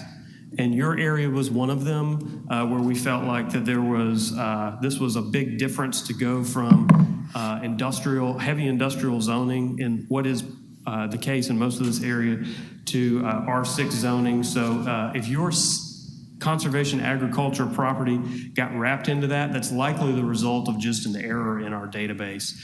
However, it's no longer part of this proposal. Okay. So that was taken care of previously. Thank you, sir. Great.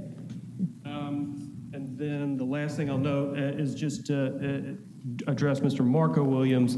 Mr. Marco Williams' property is the one that I noted a moment ago along 3rd Street that has the Board of Adjustment approval to conduct auto repair and salvage at that site. In fact, salvage yard is not an allowed use in the CMU3 district to begin with.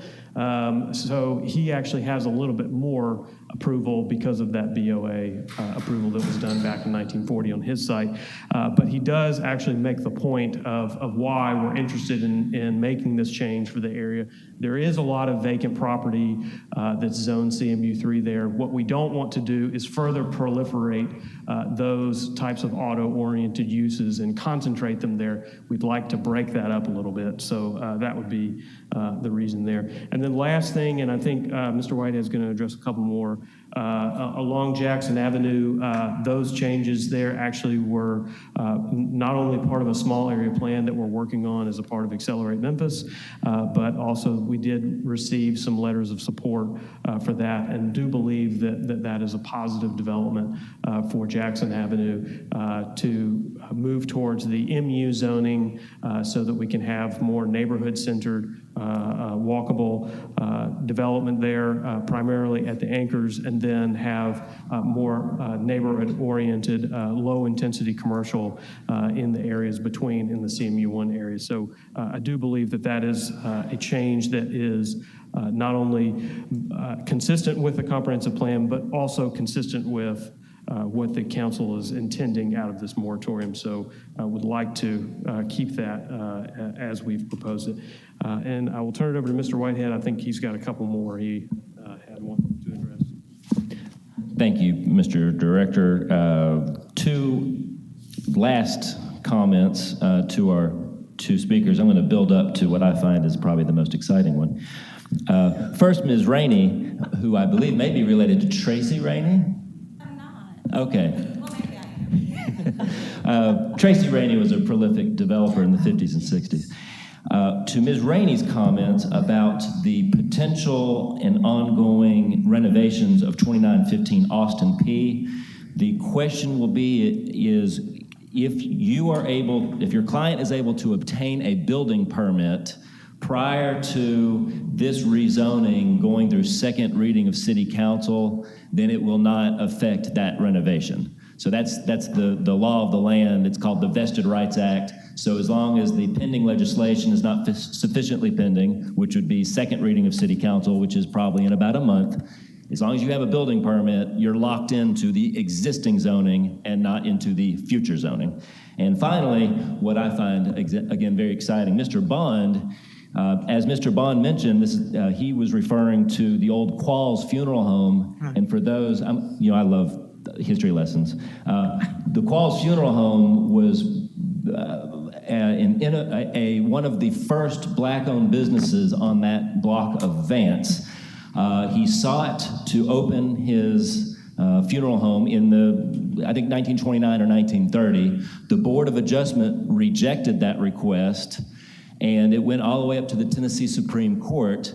And the Supreme Court in Tennessee in 1930 was not a progressive group of men, I assure you. But even they found that the Board of Adjustment's action were racially motivated and overturned that rejection. So Mr. Bond has an active Board of Adjustment case, although it's 90 plus years old, that provides your funeral home to carry on forevermore. So it's better than a nonconformity. It's an approved use at that location and could be expanded provided you stay within the bulk regulations of the zoning district, but that would be true in your current zoning designation anyway. With that, Madam Chair, we turn it back over to you. Okay, thank you. Do we have any other questions? I think I'd like to give Mr. Buford a chance to ask his question before I close the public part of the meeting, but are there any other questions of any of you? Okay, Mr. Buford, you had a question.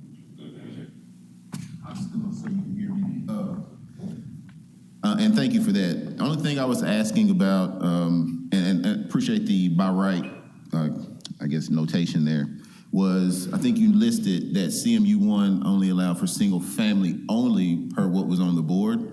And so for the option to potentially do the 2 families or the 2 townhouses, I would need that flexibility, at least for us to discuss it. I'm not asking for that zoning particularly today or decision on that today. I'm open to discussing it. I just wanted to maybe hold off on the CMU1 if it's single family only.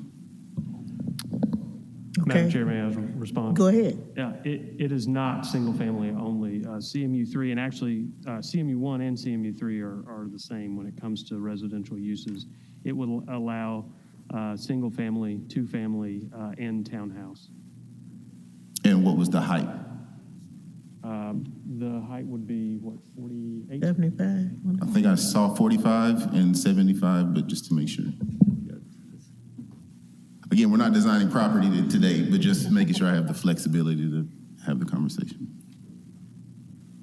So the heights are, it's regardless No, of okay, this. so 50 feet. 50 feet. 50? Yes. Okay. Okay. And we're going to, if we don't have any other questions of the applicants and or the opposition board members? Okay. Chairman? Yes, ma'am. Just 1 second, and asked it, one of the things that we're looking for is with this comprehensive plan and zoning and all, that you consider success stories for what has already been done. This is such a large plan that the city is doing, and though it looks like it's going to be good, let's look at those things that have already happened today, such as Cleveland, and find those success stories that will help us in the neighborhood understand better. Okay, thank you. Thank you. Thank you. Okay, with that, we're going to close. Okay. Beg your pardon? If I could address really very quickly, Well, on one of the, as far as the building permits go. We'll, that's probably something more for the discussion between now and city council. yes, okay. And, and we're all available for that discussion. Okay. Yes. Just a quick question. We So don't all- usually let this happen now, but So all of the Carter Lake property, all that area is being taken out of the proposal, is that right? Yes. Okay, thank you. okay. Thank you. With that, we're going to close the public portion of the meeting, and we're going to ask for the motion. Move approval of agenda item number 16, Z21-11. Second. It has been moved and second. Do we have any discussion? Any discussion? Okay, hearing none, I assume we're ready to vote. All in favor say aye. Aye. Those opposed, nay. Motion carries. Okay, next item. Agenda item number 17, Z21-12, Frazier. This was a companion case to SAC 2021-07, rezoning of 1 acre from residential R6 to commercial CMU 3. The recommendation of staff is rejection, but approval of rezoning to office OG. Are we on 18? Oh, okay. Okay, since that is a rejection, then we're going to hear it. Well, it's a partially rejection and also approval to rezoning to office. Okay, so what are we going to do on this one? We're going to hear it? Yes, ma'am. Yes. Go ahead.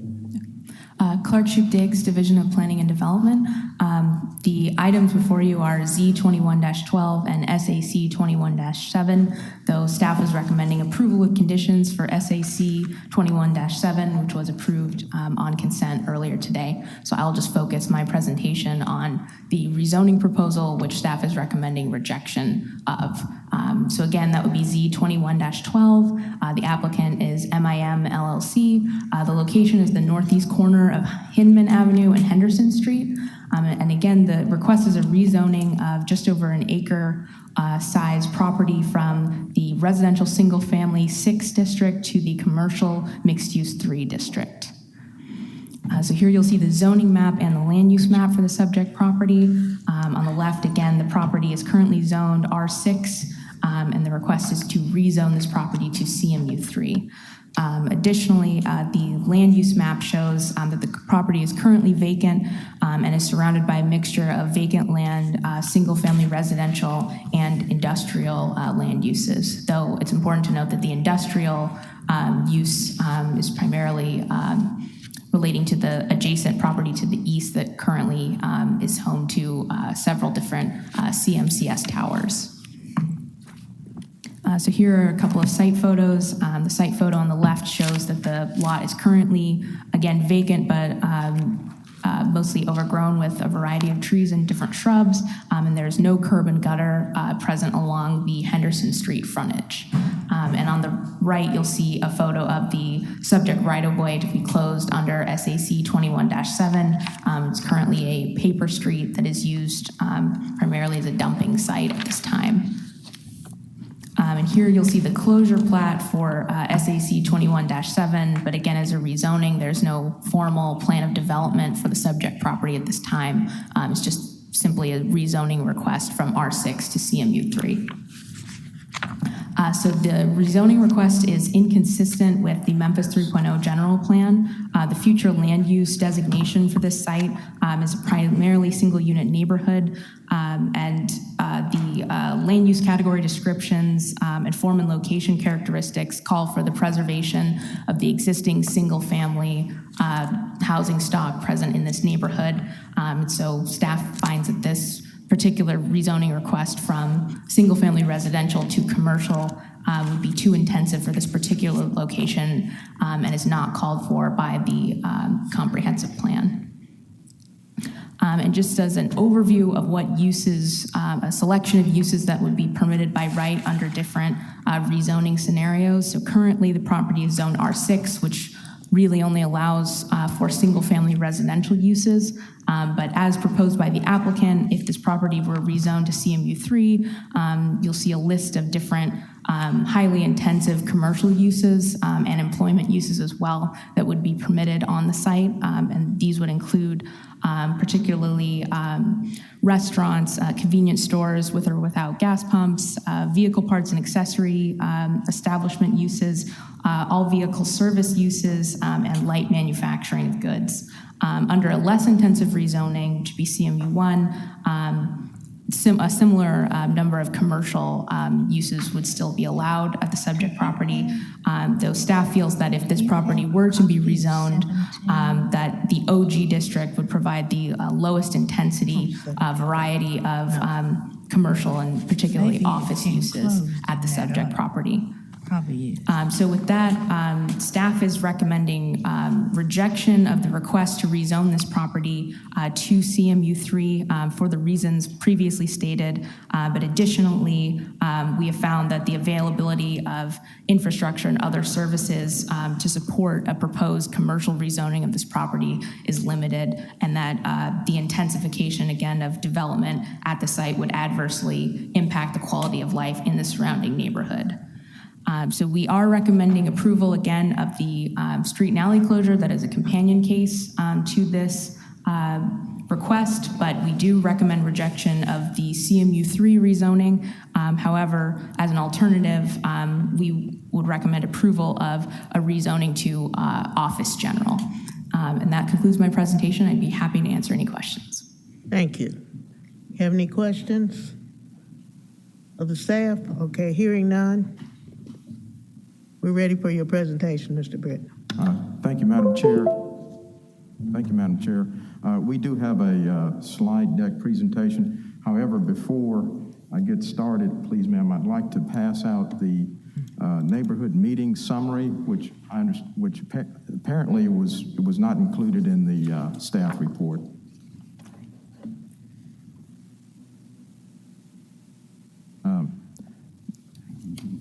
Madam Chair, I'd like to discuss the staff report right quickly, please. If we could go to page 1 of the staff report.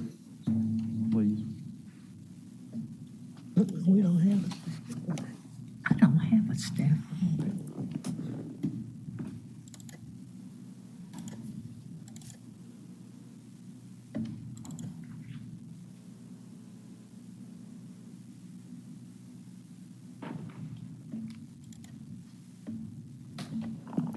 Yes. If you'll notice in conclusions in paragraph 5, it says that CMU 3 is an inappropriate zoning district for the area that is incompatible with the surrounding land uses. Now, if you go to page 5 of the staff report, please. Okay, this is the site is in yellow, and the street and alley closure or Hinman street closure is in blue.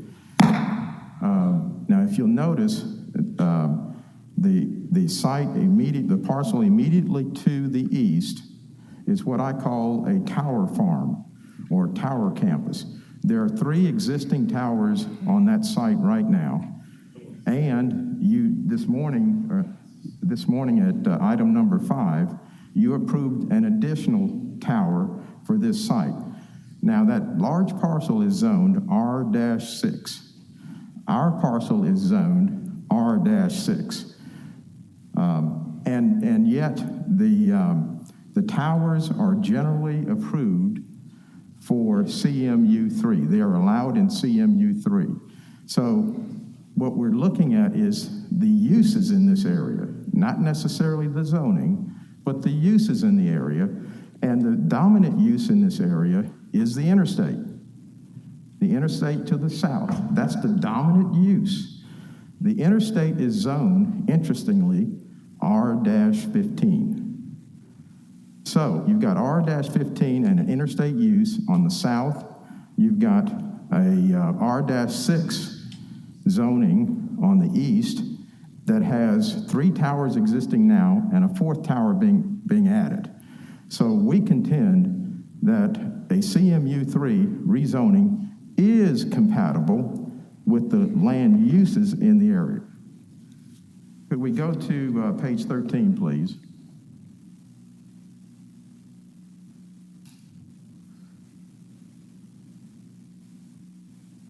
Yes.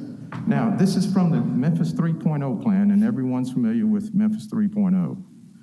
If you look at the large parcel, it's the same color as the subject parcel, which is outlined in red. And this conclusion says that the subject parcel is not compatible with the area. Now, if you look at the staff report that you looked at earlier today, if you go back down so we can see that large parcel. Yes, the large parcel has the very same note that is inconsistent with the area.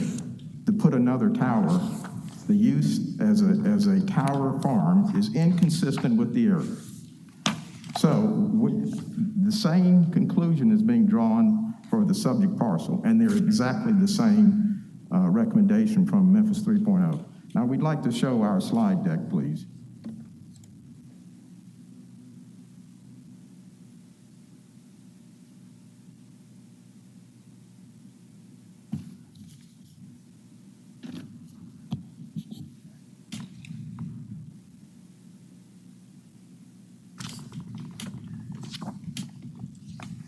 You go to page 1, please. Yes, all right, and page 2. Now, we're asking for the street and alley closure, and thank you, DPD, for agreeing to close the street and alley. That's great. This is Hinman Street, and the reason we want to close it is because there's a great deal of illegal dumping going on in this area, and it's causing blight, and the city crews have to go out there and clean this up. So go to the next slide, please. Just some more examples of the blight and the dumping. Next slide, please. More dumping, please. Next slide. All right, now this is Hinman looking east. Now this view goes into The eastern portion that connects with or is adjacent to the large parcel, which I'm calling the Tower Farm. Next slide, please. Next slide, please. Now, this is looking west. This is the view west, right, directly across the street from the subject site. It's residential, but this property has been burned out for years. Next slide, please. Now, this is shot from looking east from the subject site by drone. And I'm kind of excited, it's my first drone shot. But you can see the towers to the left there, and then the interstate to the right. Those are the dominant uses in this particular area. Next slide, please. And this is looking west. Next slide, please. Now, this is what it's going to look like all cleaned up. Next slide, please. Now, and this is on the left, you can see the existing 3 towers, and this morning you voted to add a 4th tower, which would be located in the lower right-hand corner. That's it, thank you. So, ladies and gentlemen, I'd like to reserve any additional time for rebuttal. Thank you. Okay. So do we have opposition? No, ma'am. I think what Mr. Britton meant to say is he'll reserve any additional time for Q&A. I have a quick question. I have a quick question for the applicant. What is the applicant's intended use for this site? Well, you saw the intended, the uses that can go on this site. Would you put that slide back up, please? I know the uses that can go on it, but what's your client's intended use for the site? I'll let my client respond to that. And I'll introduce my client, Mr. Prentice Mitchell. He is in the real estate investment business, and I'll let him respond to that. Good afternoon, board.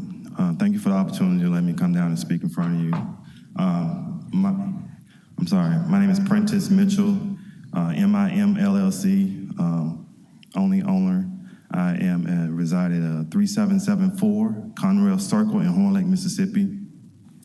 I live in Mississippi, but I am a transient from Memphis. So, but to answer your question, Mr. Gill, my sole intended purpose is put a billboard there. A billboard, advertising billboard. I have no other purpose other than that. So why not just come in as a PD instead of a separate zoning? Maybe that's for you, Josh. So you need 2 permits to construct a billboard in Tennessee. One from the local building department, construction code enforcement, and the second from TDOT. TDOT does not consider a planned development to meet their requirements. They require a straight zoning to issue their permit. Gotcha. This all makes a lot more sense now.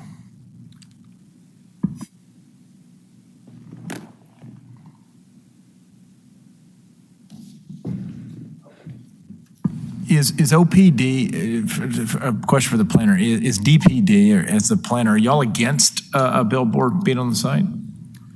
Specifically? Not the billboard per se, but the straight rezoning to CMU3 would allow for a variety of uses that would not be compatible with the area. Gotcha. Is there another zoning classification that would include his intended use, but that DPD would be willing to allow the zoning to change to? I don't believe so, no. Okay. Okay. Go ahead. Thank you, Madam Chair. Mr. Gill, in response to that, if you look at the CMU-3 allowed uses, most of those wouldn't make any sense to locate in this particular area. They wouldn't make any sense. And number 2, my client on the record has told you the intent. Okay. So thank you. Any We further appreciate questions? your favorable vote. Thank you. Any further questions before I close the public portion of the meeting?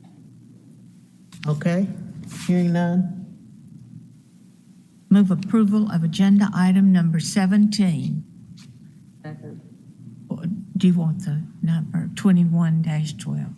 Okay, it's been seconded. Is there any discussion? Is there any discussion? Hearing none, I assume we're ready to vote. And explain how this vote goes with half being approval and half being rejection. The staff recommendation doesn't affect your vote. You're voting yes or no? to approve, Okay, no to okay, disapprove. okay, thank you. All right, any discussion? I assume we're ready to vote. All in favor, say aye. Aye. Wait. I was just going to say, it sounds like we need a different classification for billboards so that you don't have to do a full rezoning, but that's a separate issue just for the board's sake. Go ahead. I'm sorry, Madam Chair. Any further discussion? Hearing none, I assume we're ready to vote. All in favor, say aye. Aye. Those opposed, nay. Motion carries. Thank you very much. And now we come to 18 and 19, which are zoning text amendments, Madam Chair. And We had turned the volume down on this computer, but Mr. Britnam insisted that he play his video earlier. I didn't think they could hear you, but go on. Thank you, Madam Chair. I'll go very quickly on item number 18. This is our annual set of amendments to the zoning code, and I'm going to go through page 1 of the staff report very quickly.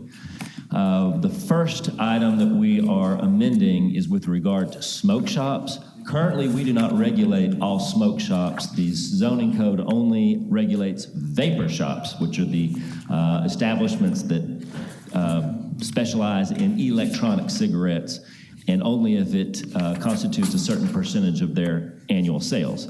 We're striking all that, the annual sales, and just lumping all the smoke shops together. We are going to permit them by right, but only if they are 1,320 feet from schools and parks. This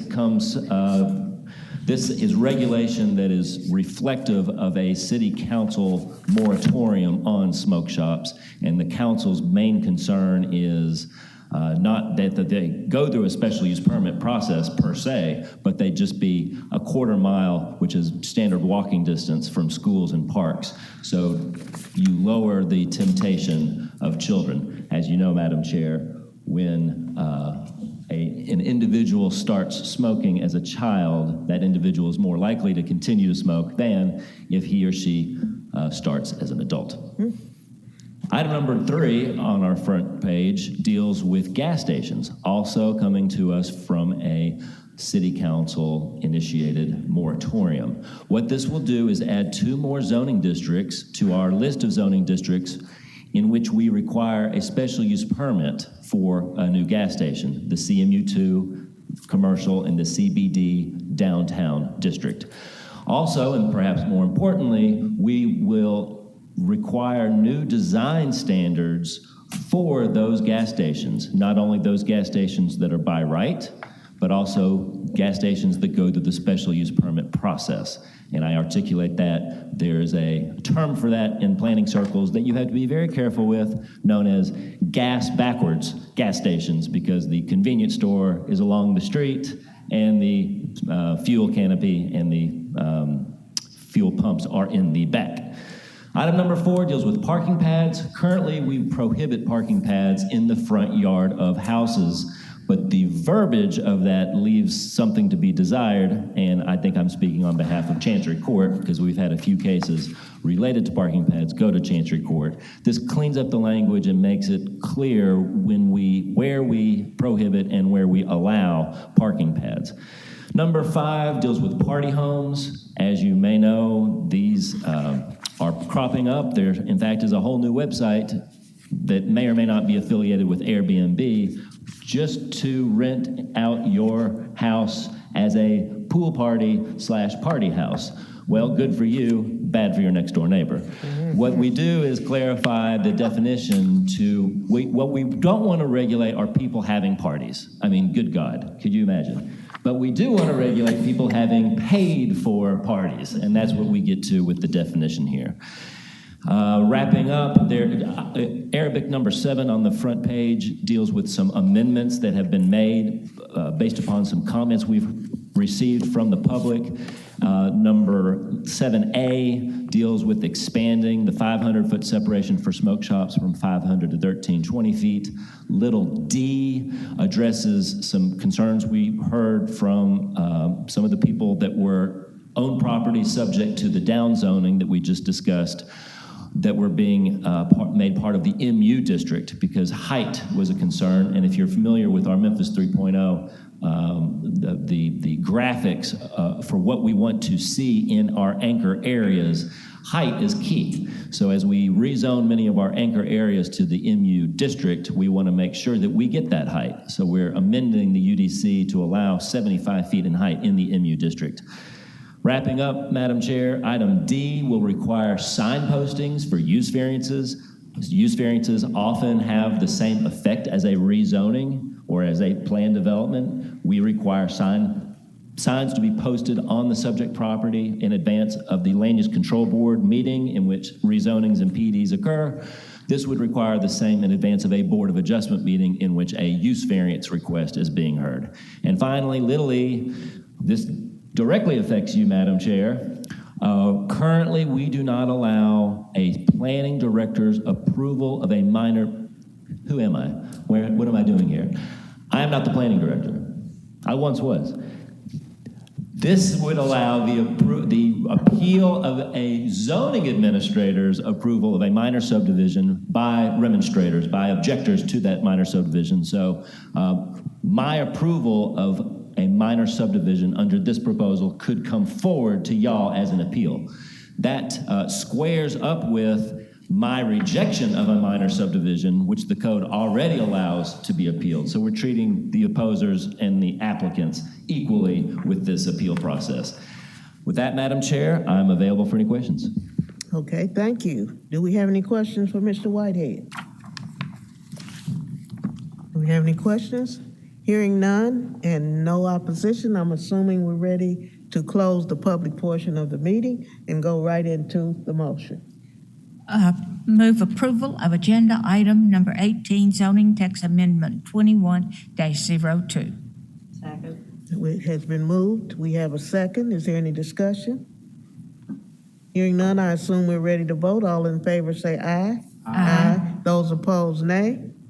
Motion carries. Thank you very much. And finally, Madam Chair, agenda item number 19, zoning text amendment 21-03, amendments to the Memphis and Shelby County Unified Development Code that would create a wellhead overlay protection district. And staff recommends approval, and Mr. Whitehead will give the presentation. Thank you, Dr. Pritchard and Madam Chair. Our final case on the agenda this morning is another zoning text amendment. Unlike the previous one, which was initiated by myself, this was initiated by the City Council. It will create a new overlay district. Article 8 of our UDC contains the overlay districts. If you're familiar with these, they kind of range in subject matter. We have the Midtown overlay, the medical overlay, the university overlay. Those are very design-oriented, where we expect a certain design out of the buildings within those districts. Then we have our historic overlay district. That's an overlay in Article 8. This is probably a little more like the one of the more recent overlays, the Fletcher Creek overlay. What this would do, this is a wellhead overlay, is wherever you have wellheads, whether they be Zone 1 or Zone 2 wellheads, you would have this district, this overlay district, lay upon it. The proposed language of the overlay is in your packet. What I've done is I've made some amendments in red. And so if approved as presented, what we would do is forward this back to City Council in advance of their third reading on this, which is scheduled for September 21st, with these amendments, and they could either accept our amendments or reject them. And I'm going to focus in on the amendments. The first is pretty innocuous, that I'm giving these, I'm introducing the section numbers of where this would lie in the UDC, particularly as Chapter 8.12. Little b is the more significant change, obviously, than little a, and that would require a special use permit for not all land uses within these wellhead overlays, but just those that TDEC finds are potential contaminating uses. Why did I want to limit this? The wellhead map is a map produced by MLGW or its consultants, paid consultants. MLGW does not want that map circulated to the public in fear that bad actors would take that information and try to infiltrate our drinking water. Wellheads are those areas where are circular around where the wells are, MLGW wells, public water wells, not individual people's or industries' wells, but the public water wells. And it's an area about a half a mile out-ish, and there are about a half a dozen of them. If we did not limit the land uses that would be subject to this regulation, I'm afraid we would have, here we are at 12:50, we would have 8-hour meetings, probably twice a month, covering land uses that just happen to be in the wellhead zones, but are additions to houses, new bakeries, new cell towers. It would be overkill. So that's the purpose of little b. I think we could limit this to maybe 1 or 2 a month compared to hundreds, because once you have hundreds, you lose your land use control board members, but then you have them vote, with mushy brains. Little c deals with some language that is under the existing pipeline ordinance. If you remember, that was ZTA 21-1 that this body acted on a couple of months ago, related to differentiating between existing oil refineries and oil pipelines and pipelines within existing rights-of-way. We wanted to square the language of this with the language of that ZTA, and if the city council chooses to change that ZTA, we would obviously urge them to change this. We want this zoning text amendments language with regard to pipelines to match that one. And finally, just very minor things. The caption of this ordinance uses the term wellhead as 2 words, and it says wellhead overlay protection district. And so the 4th category of amendments in red you will find are just clearing all that up. The city charter has a provision that if you change the caption of an ordinance, you have to do certain procedural things. So instead of changing the caption to meet the body, I changed the body to meet the caption in an effort to assist council on their 3rd reading on September 21st. With that, Madam Chair, I believe we do have a speaker's card, but I'm available for any questions. Okay, thank you. Do we have any questions of Mr. Whitehead at this time? Hearing none, we'd like to hear the lady that's in support, Ms. Houston.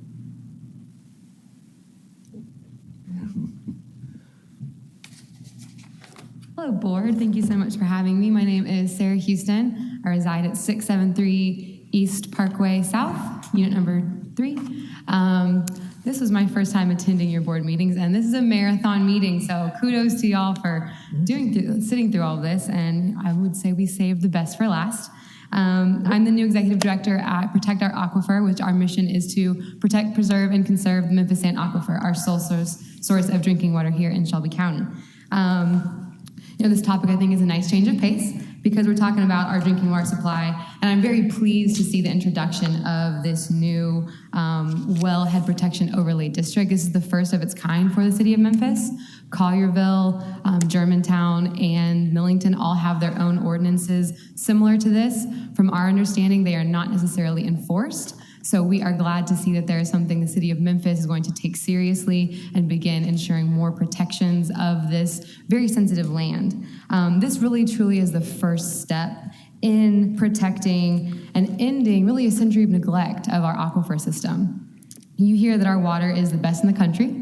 You hear things like artesian wells, infinite, pure. All of those things have been true at one time, But things are starting to change, and as more information comes out, there's more reason to be alarmed at how our water has been managed in the past. So we've seen levels in the aquifer drop over 100 feet in this past century, as places as low as 125 feet below their original levels. We've seen contamination from dry cleaners, from gas stations, chemical companies, and many other land uses that sink deeper down into our groundwater, find their ways through breaches in the clay layer, and make their way towards our well fields. And that is where, as Mr. Whitehead alluded to, the wellhead protection overlay districts are specific to these areas where our wells are actively pumping millions of gallons of water a day, and they pull water from areas much farther than those one single points towards it to supply the water that we drink and use today. So this ordinance will not solve all of those problems, but we are very thankful for this long overdue protection. And we think that this is going to be a step in the right direction to really understanding how the hydrology of our system works, how our city can be better responsible users of this water. And the original version that was submitted to City Council and introduced there that y'all saw, we did not support. It gave exemptions for crude oil pipelines, and we believe that is completely unacceptable, especially we're talking about a protection overlay district. You're not protecting much if you're allowing crude oil pipelines to go right through. POA submitted comments along with Southern Environmental Law Center to the staff, and we support the recommendations that were made to you today. So the edits we are very happy with. The limited definitions definitely are warranted. Typically, as a conservation organization, we like broad environmental laws, but to, again, Mr. Whitehead's point, that would be very, very broad, and you would be seeing many contestants against potential land uses in these districts. So having a more specific definition of what is and isn't allowed to be developed in these districts makes a lot of sense to us. So we think that that list is solid, and that the new pipeline language fitting the 1,500-foot setback ordinance also is appropriate. So we support this ordinance with the staff recommendations only. We do not support this as it was originally introduced to y'all. So with that, thank you so much for your consideration, and I'm glad that we're getting steps in the right direction to really protect our aquifer. So thank you all today. Thank you. Do you have any questions of Ms. Houston? Okay. Hearing none, we're going to close the public portion of the meeting. Dr. Pritchard? Move approval of case number ZTA 21-3. We have a motion that has been seconded. Is there any discussion? No discussion? No discussion, and it's at the end of the day? Okay. Hearing none, I assume we're ready to vote. All in favor say aye. Aye. Those opposed, nay. Motion carries. And that's the end of the agenda, Madam Chair. And that is the end of our meeting, and we want to ask for 1 hour of overtime pay. You're right.